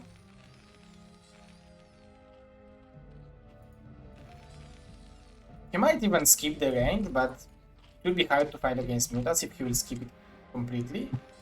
But he can delay it and try to have a faster command center. If he feels like he's behind, that might be a good way of trying to come back. And he's also building +1 weapons, so I actually like this choice.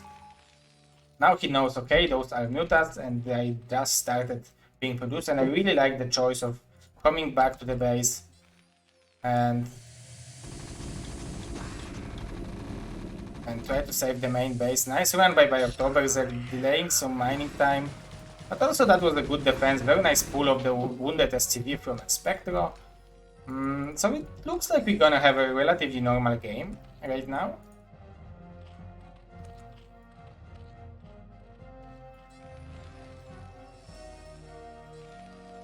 Okay, then now the range, so it's good that Expector didn't forget about it, because sometimes you can forget about upgrade like that for entire game. I know about it because there is upgrade called range for the Hydralisks, and I forgot it like Brazilian times. It's harder to forget the speed for the Hydralisks because you can see that they are moving slower, but the range is easier to miss because you actually can see it, but sometimes things are happening so quickly that you can't be focused for that long.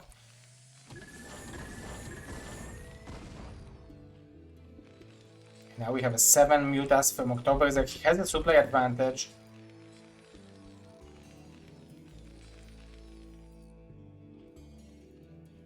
He just built additional drones. The Evolution Chamber is on the way. This is Tunate 16 high, so it's not terrible to micro, but it's not great as well.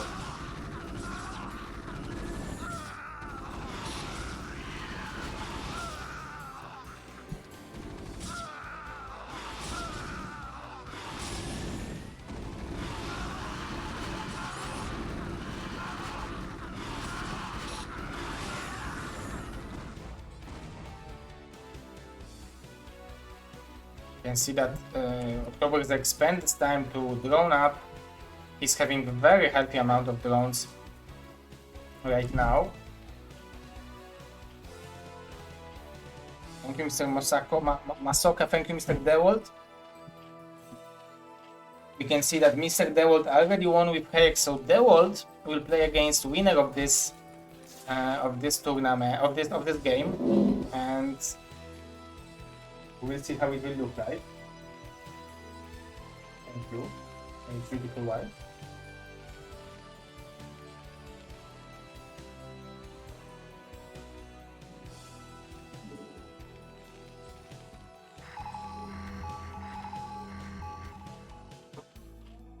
Oh, he didn't scan actually even the Evolution Chamber, but there is expansion from October Zerg. I'm waiting for the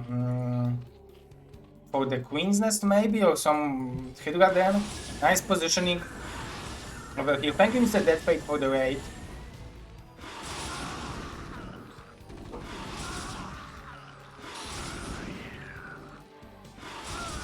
Nice micro from October Zerg. He's microing with the attack move. I think the hold command in this particular situation would be more effective, but it's still very effective harassment. You can see the supply 64, 73 to 41.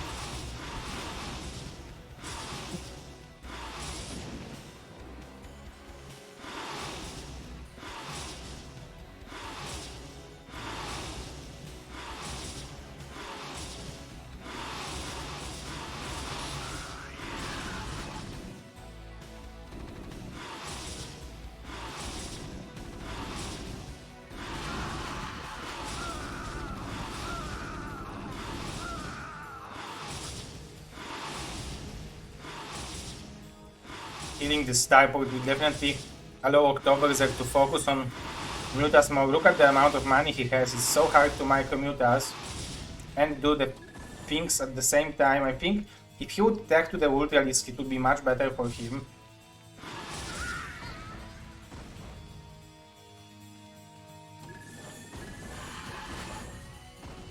Nice split.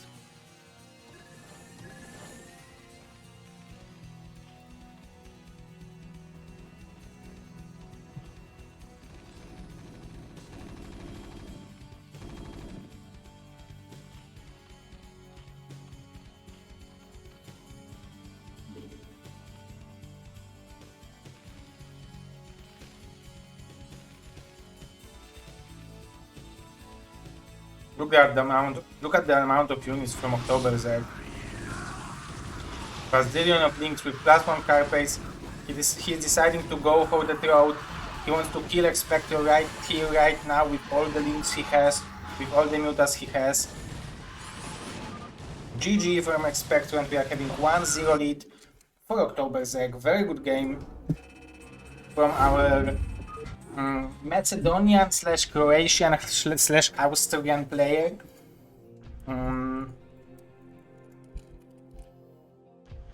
It's now the map of Spectro. Let's see how long we will have to wait for that.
Also, today was a Dead Fate Pro League third place match between Poke and Bonnie, and in a week, next week, around this time, we will have Ziki versus Dewold, grand finals of the Dead Fate Pro League number 4. That's nice.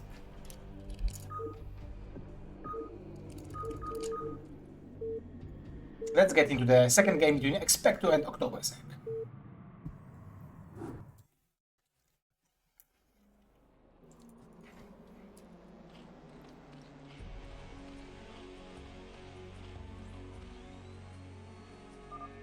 Spawning on the bottom right location as a red Zerg, we are having October Zerg, and spawning on the bottom left location as a blue Terran, we are having Expecto.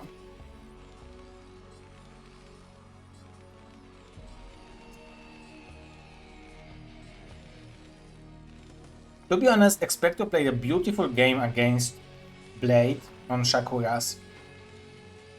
Really nice macro, really good timing, very strong push, early push and then later push. Good macro, good decision making even with the pushing, so maybe he liked the larger maps, maybe he practiced on this map and he feels strong about it, so let's see what he will be able to show to us over here.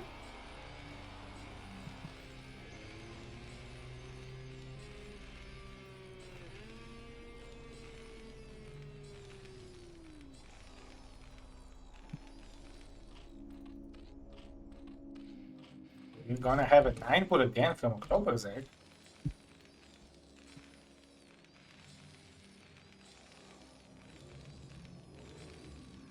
Thank you for the follow, Mr. Spaniard. From LRM. I used to be in LRM team. Los Reyes del Mambos. I used to be in Los Reyes del Mambo. Mambos were with like Mish, Technics, Executor and other guys at those times.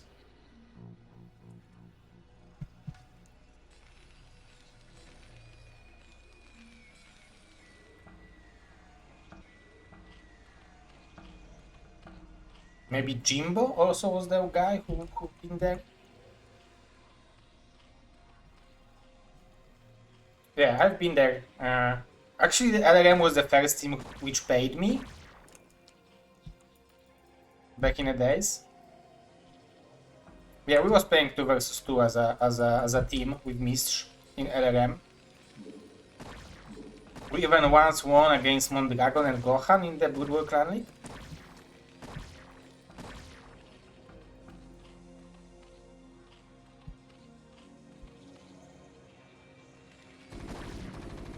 This drone damaged this SCV a lot.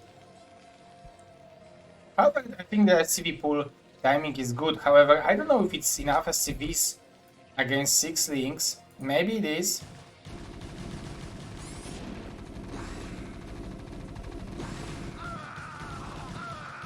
Robert they found a gap. Now punishing the SCVs, but the SCVs are strong. One-on-one with Link.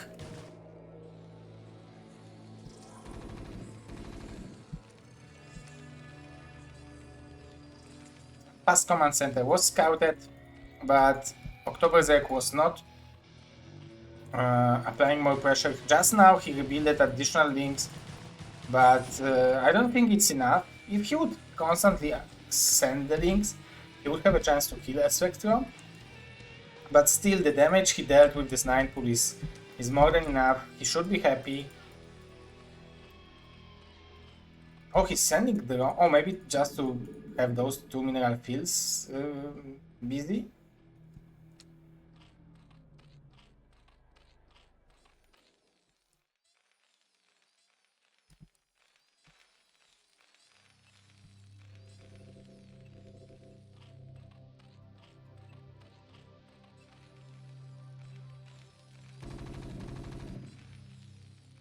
I like the second barracks from Spectrum. After losing those early marines, you want to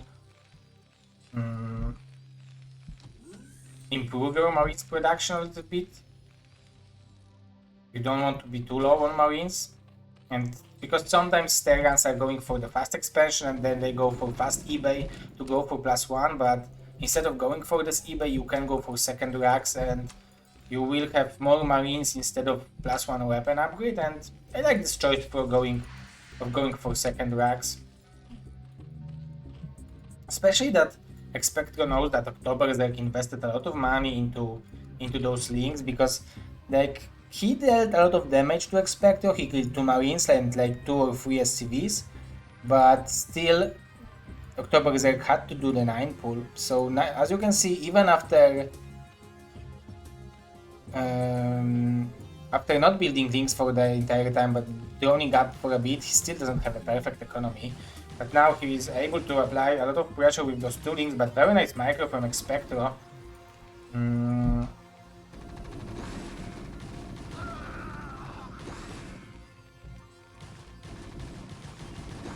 The Octoberzerk is trying to buy additional time with those links.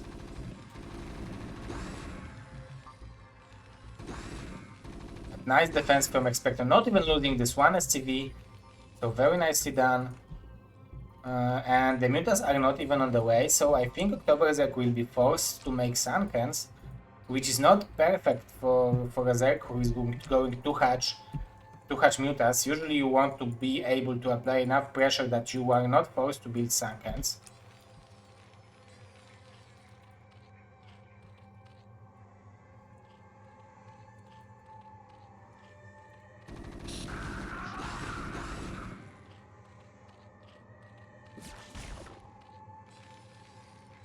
Third racks and eBay.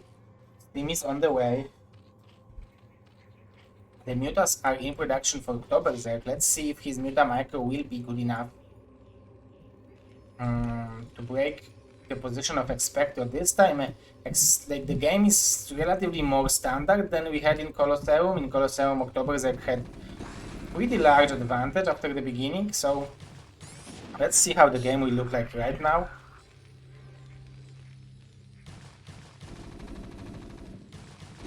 That's always good when you are forcing Steam of 12 Marines or 11 Marines with 1 link, because all this Steam damage has to be killed by the medic. So the more Steams you are forcing, the happier you are. But Octoberzerk is only on 3 drones. I wonder whether he will start to drone up in a second, or he will try to end the game with mass mutas. Without range, yeah, I wanted to say without range, it will be hard to kill this Overlord. But if he would have additional marines here, he will have a chance to do it. But Octoberzerk is applying more pressure on top of the barracks. He have 8 marines over here, 8 mutalisks with me.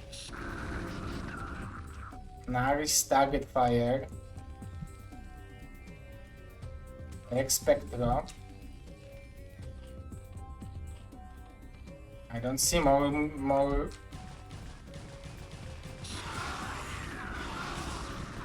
drones from Octoberzerk, so he is trying to apply more pressure with those mutas.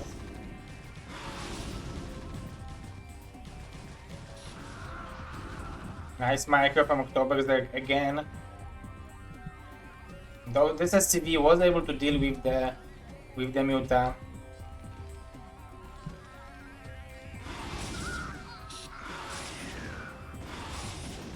Boyan found a sweet spot over here to micro.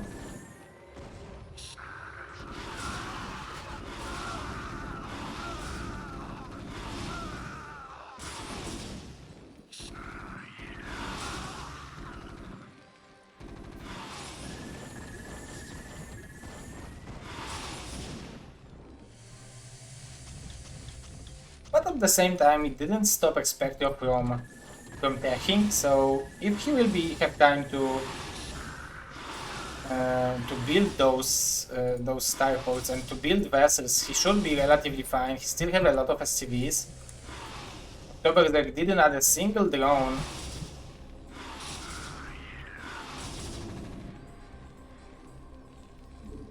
+1 should be done in a few seconds, right? If he did it.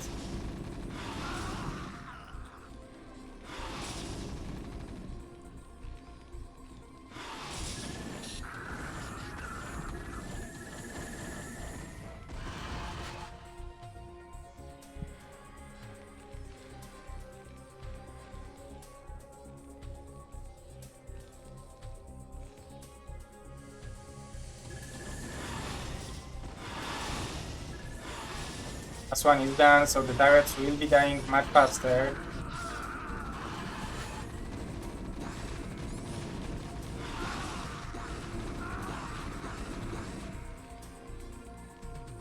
That bunker definitely paid off.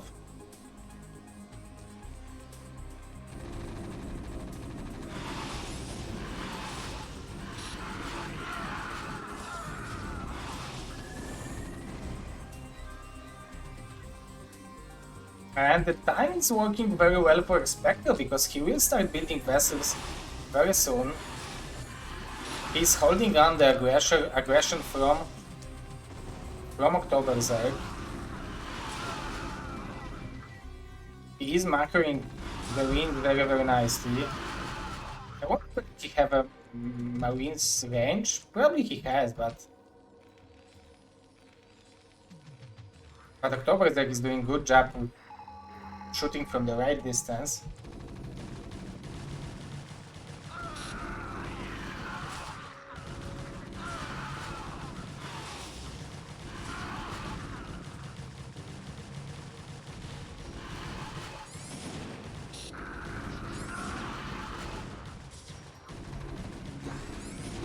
A lot of SCVs are falling, but I don't think falling SCVs is a problem for Expectro. He can even lose 10 more SCVs as long as he will survive this aggression from October's. He should add bunker. The time is working very, very well on his favor.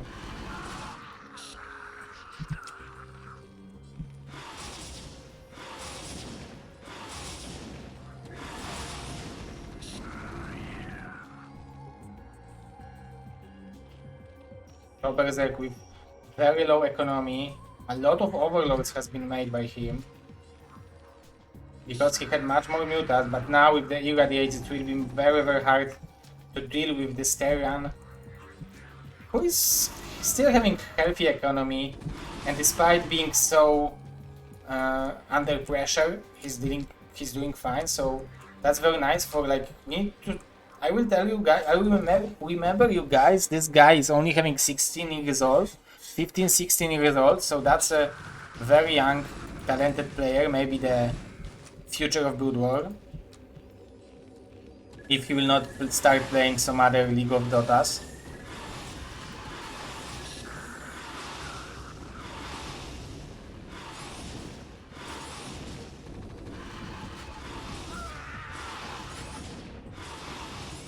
The Irradiate is killing every single muta at the same time. October's is losing all the overlords, everything he had in front of the base of Expectro.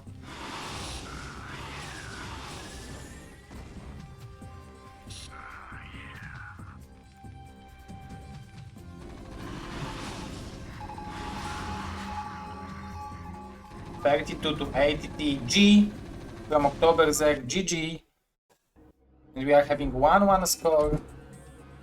Spectro is again tying up the series.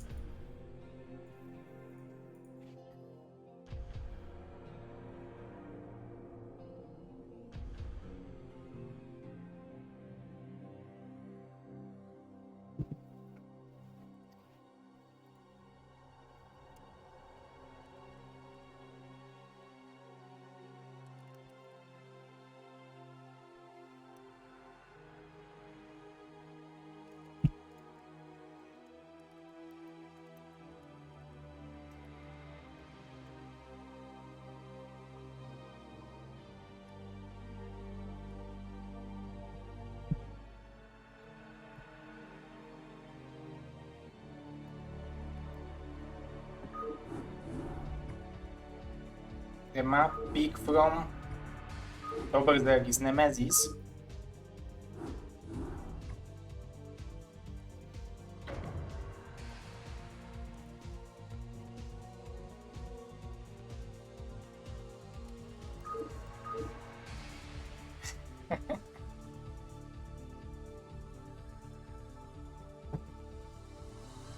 Let's see how long we'll wait for a Spectro.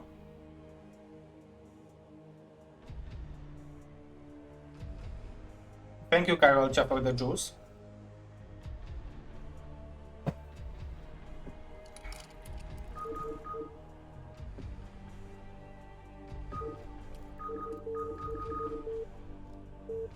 Let's go.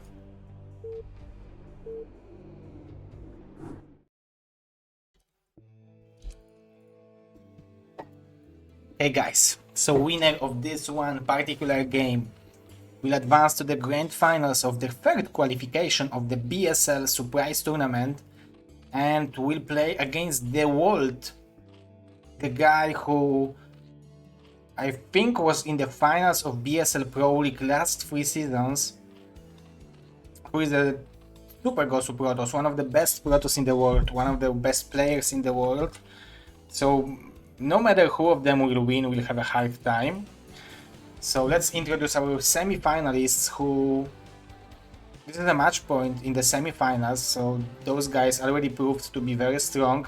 We are having Mr. Oktoberzek on the bottom left position, and Mr. Spectrov on the bottom right position.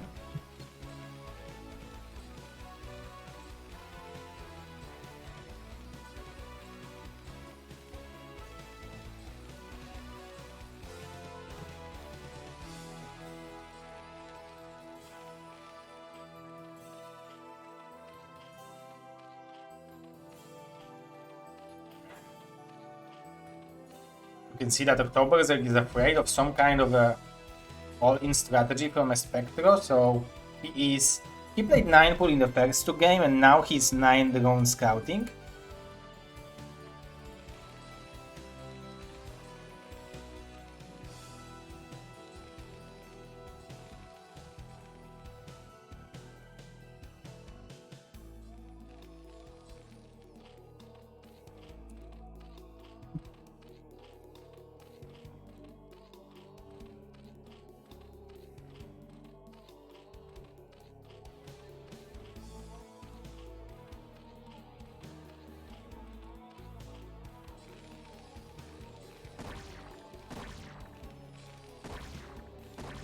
Nice micro from Oktoberzek, almost killing this one SCV.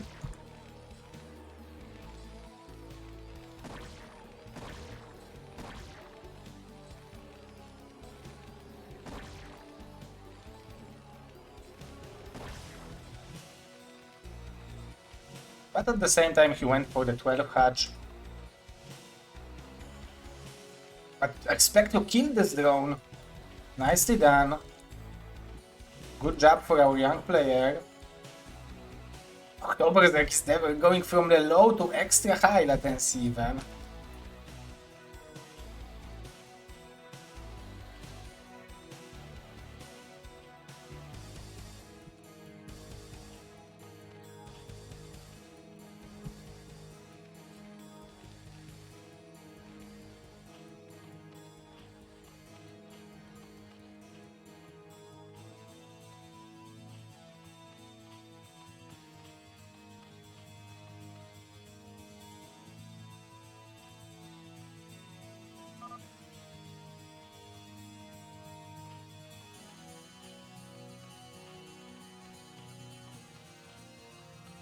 Oh my game.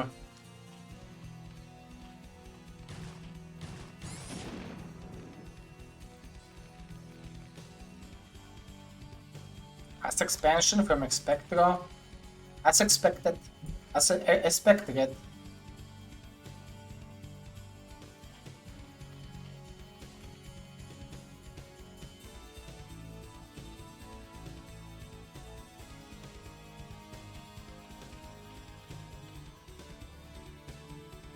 My beautiful wife is constantly entering the chat.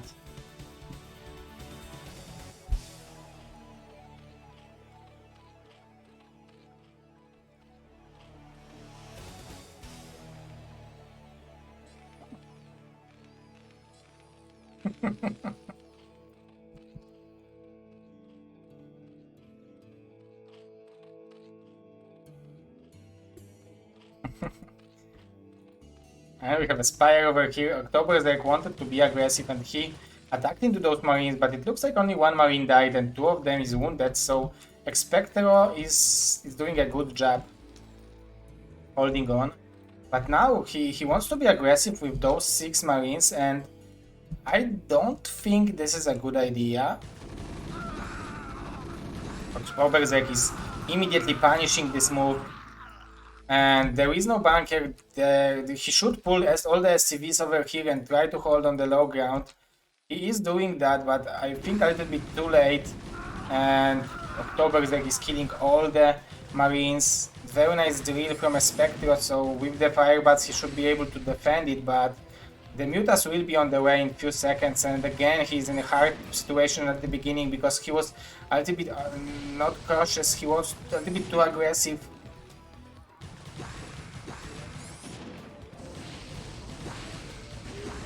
Firebat dealt with most of the links. There are a couple of them over here. Nice defense from Expectro. Aerocha is shooting the, I don't know, love to shocked me.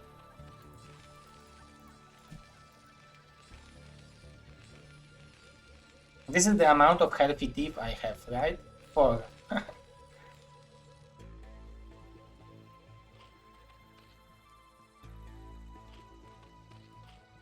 5 Mutas arriving. I think there is 3 Firebats in this bunker.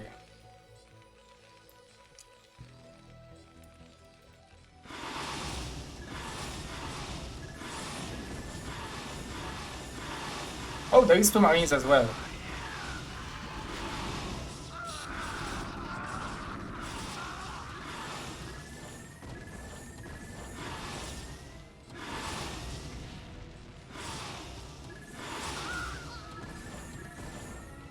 Nice micro from Octoberzek. At the same time, he's applying pressure in the natural, which means that Mr. Derold will probably play against Octoberzek in the finals. I don't think there is much that he can do.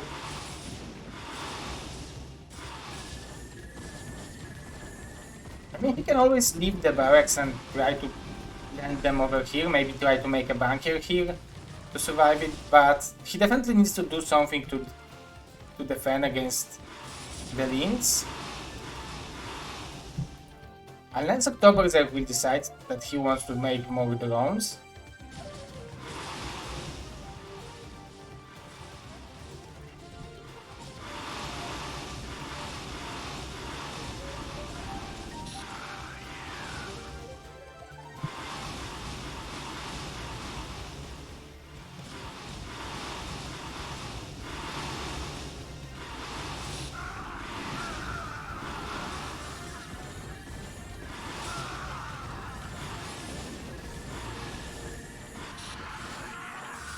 All the Marines are dying.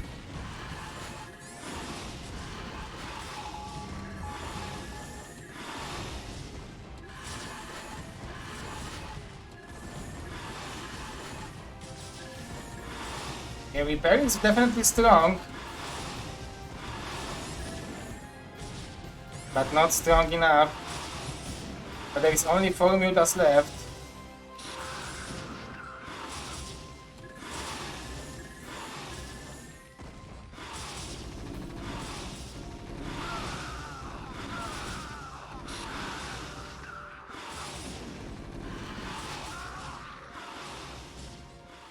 Looks like Expectro is fighting as hard as he can to stay in this tournament. Octoberserk did drone up. He is having the Queen's Nest and Hive on the way.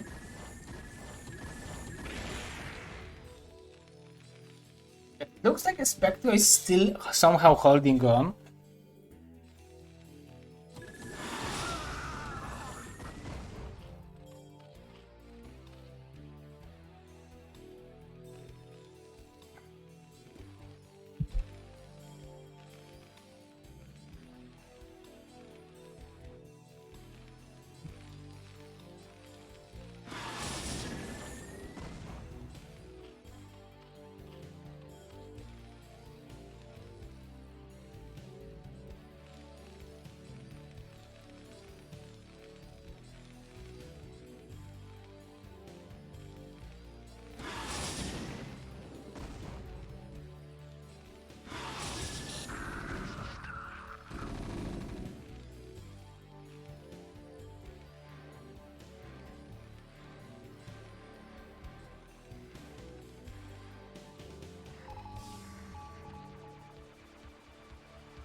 The scans is the Hive, so let's see what will be the reaction of a Spectro.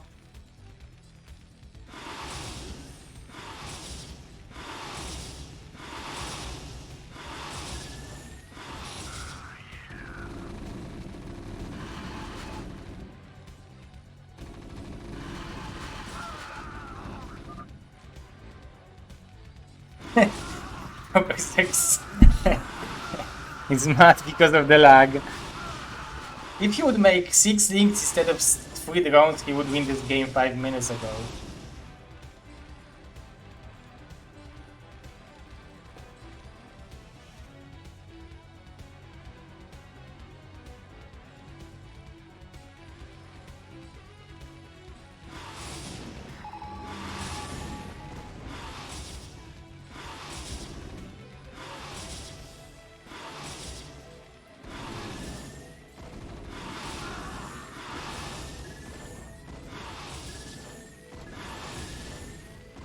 No more turrets for Spectro, but the raids are coming, and the raids are actually a good answer for the Guardians.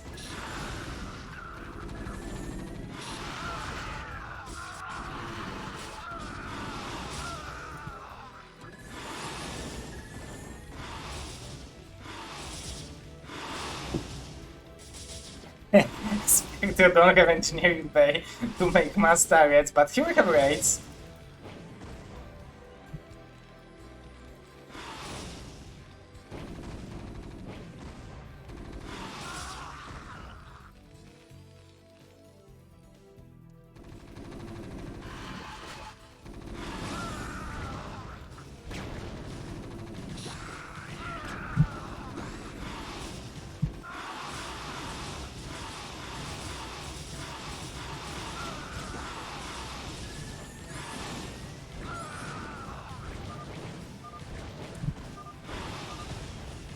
GG. Spectre is tapping out after fighting till the end.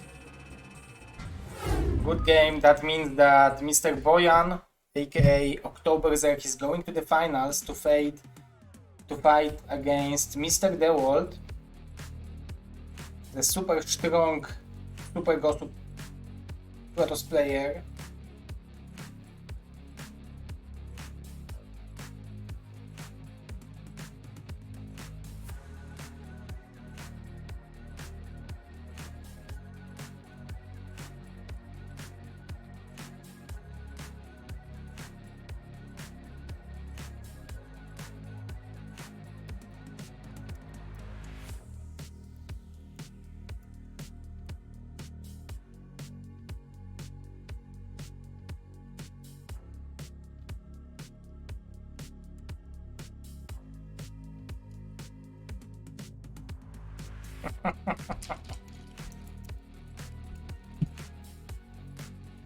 Okay, Octoberserk versus The World incoming. The map, probably kickflip, if I remember correctly.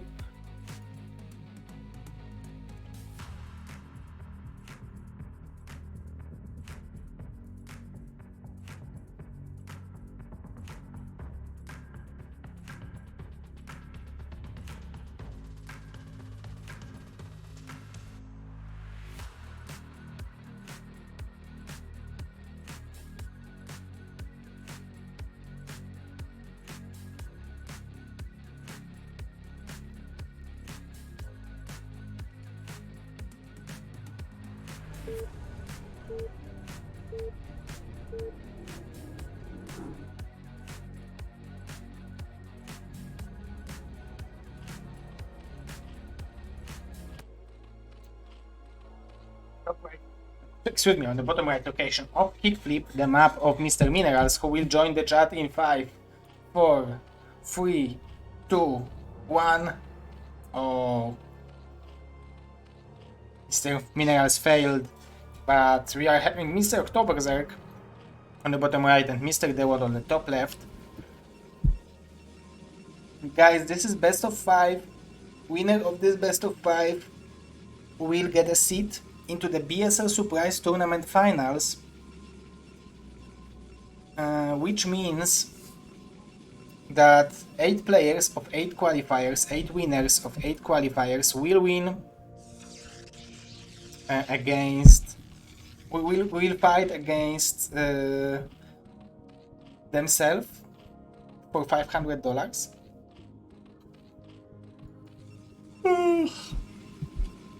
Sorry guys, I'm extremely tired today. We've been in Warsaw, we visited Karolcia's sister today. And then I came back just for the tournament and I'm casting. And today I woke up like too early, 7:30. And yesterday I was casting till around midnight. And then I was cutting videos for YouTube and uploading them. And doing other stuff involving with BSL. So I went to sleep around 2 AM.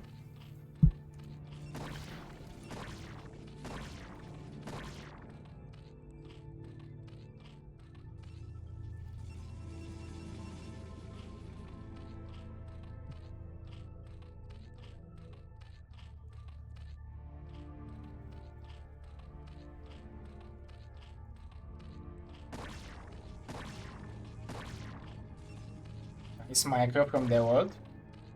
He's showing why he was in the finals of BSL 3 times in a row.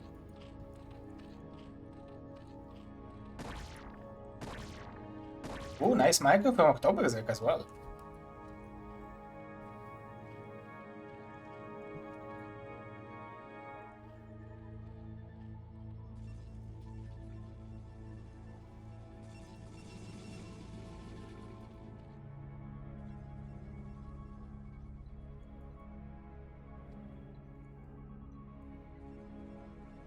Double cannons from the world. He don't want to risk anything. He just simply wants to have a safe game. And Oktoberzerk expected a gateway first. That's why he went for the 9 pool. Probably he had some kind of a idea that he could do something with the 9 pool against gateway first. Maybe some aggression build order.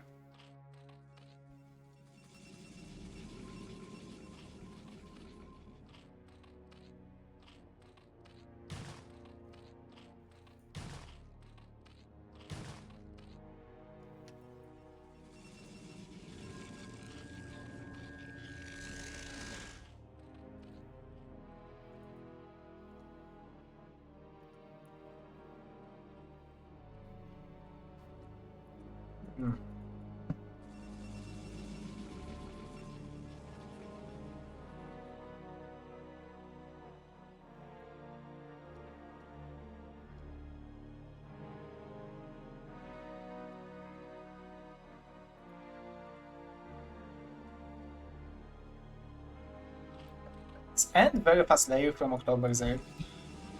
Same thing for the world, very normal opening. He will start Cybernetic Core right now. So the deck is relatively early for Oktoberzerk. I'm wondering why Oktoberzerk didn't pull more links just to chase this pro.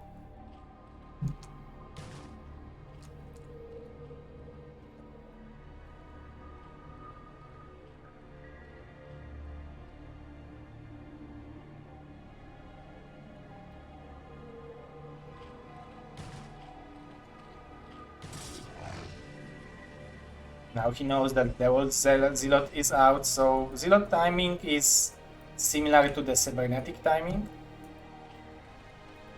We can see Spire here, but the old scouting everything, so he knows what's coming, he knows what will be next.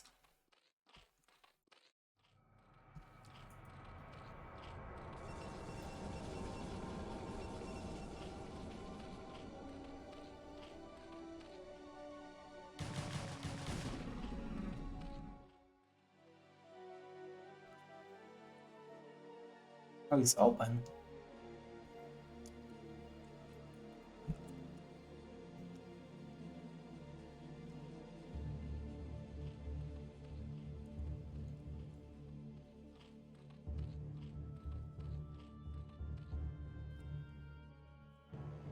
That's very nice aggression. Those two zealots will keep all the links over here.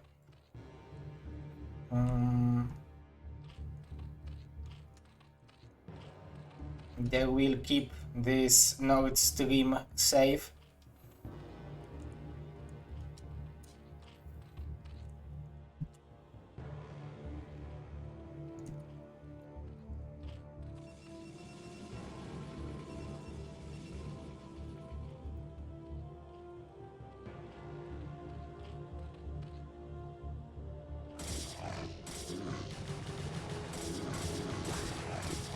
Beautiful aggression from the world.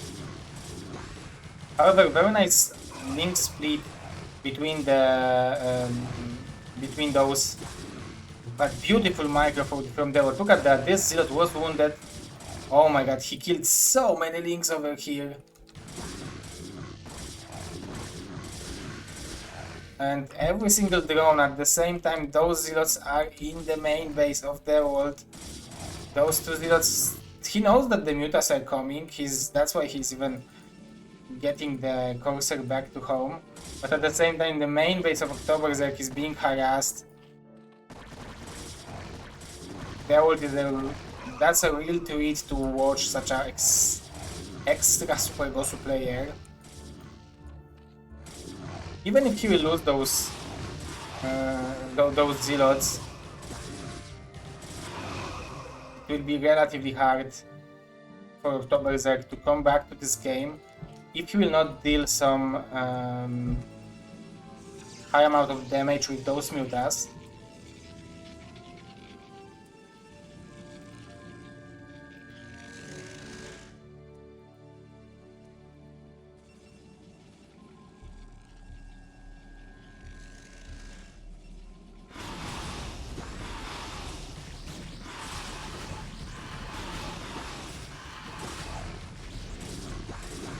Nice defense from the world.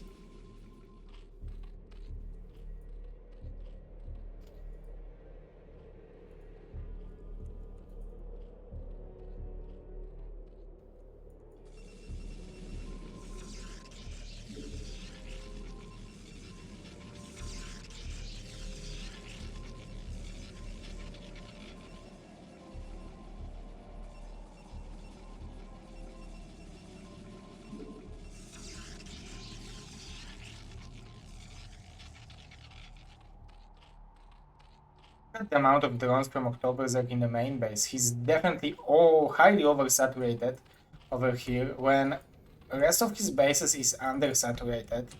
If he would like send like 5 drones from the main base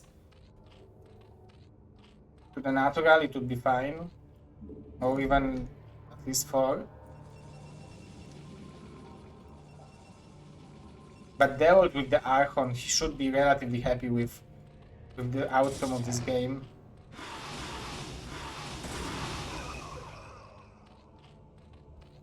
Nice reaction from Oktoberberserk, not allowing the Zealot to kill a single drone.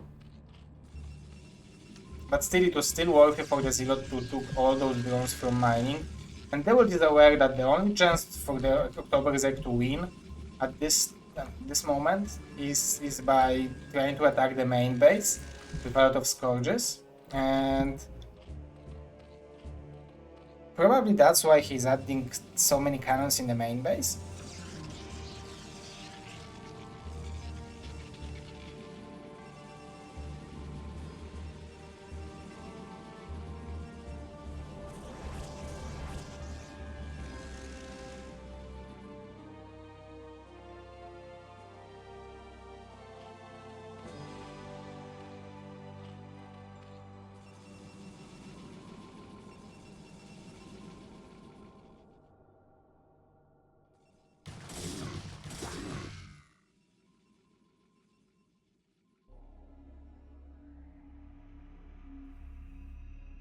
We Archons without a Hydras is very hard to deal with, even with the car pace upgrade.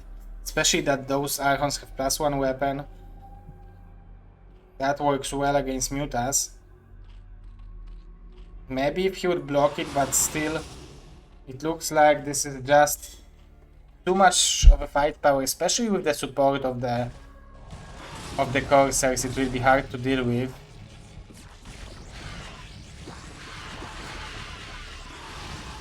Such a beautiful execution from Dewold. Beautiful game from our amazing Protoss player GG, and we are having 1-0 lead for Mr. Dewold. Definitely well-deserved win. He applied so much pressure on Oktoberzerk. He was able to put himself in a very good position after the early stage of the game, and then he just executed everything correctly. He wasn't risking... Oh, okay.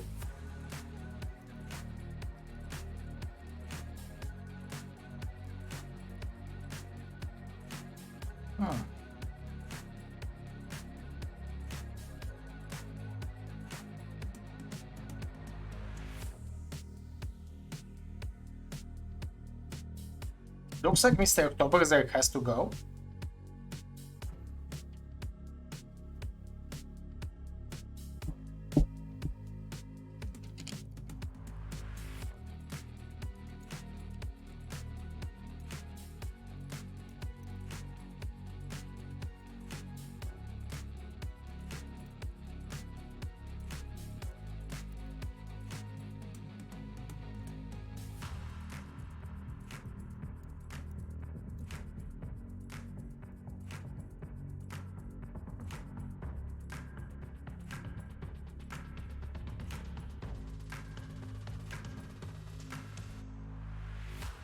Okay guys, so Mr. Oktoberzerk had to go. So this means that best of 1 finals. Best of 1 finals, excuse me for that, but I can't do much about it. The only thing I can do is to apologize you, but I have a surprise. Mr. Dewold told that he will stream for additional 30-40 minutes for you guys on Trovo. So I will host him. So you will be able to watch Mr. Dewold. So let's go and watch Mr. Dewold.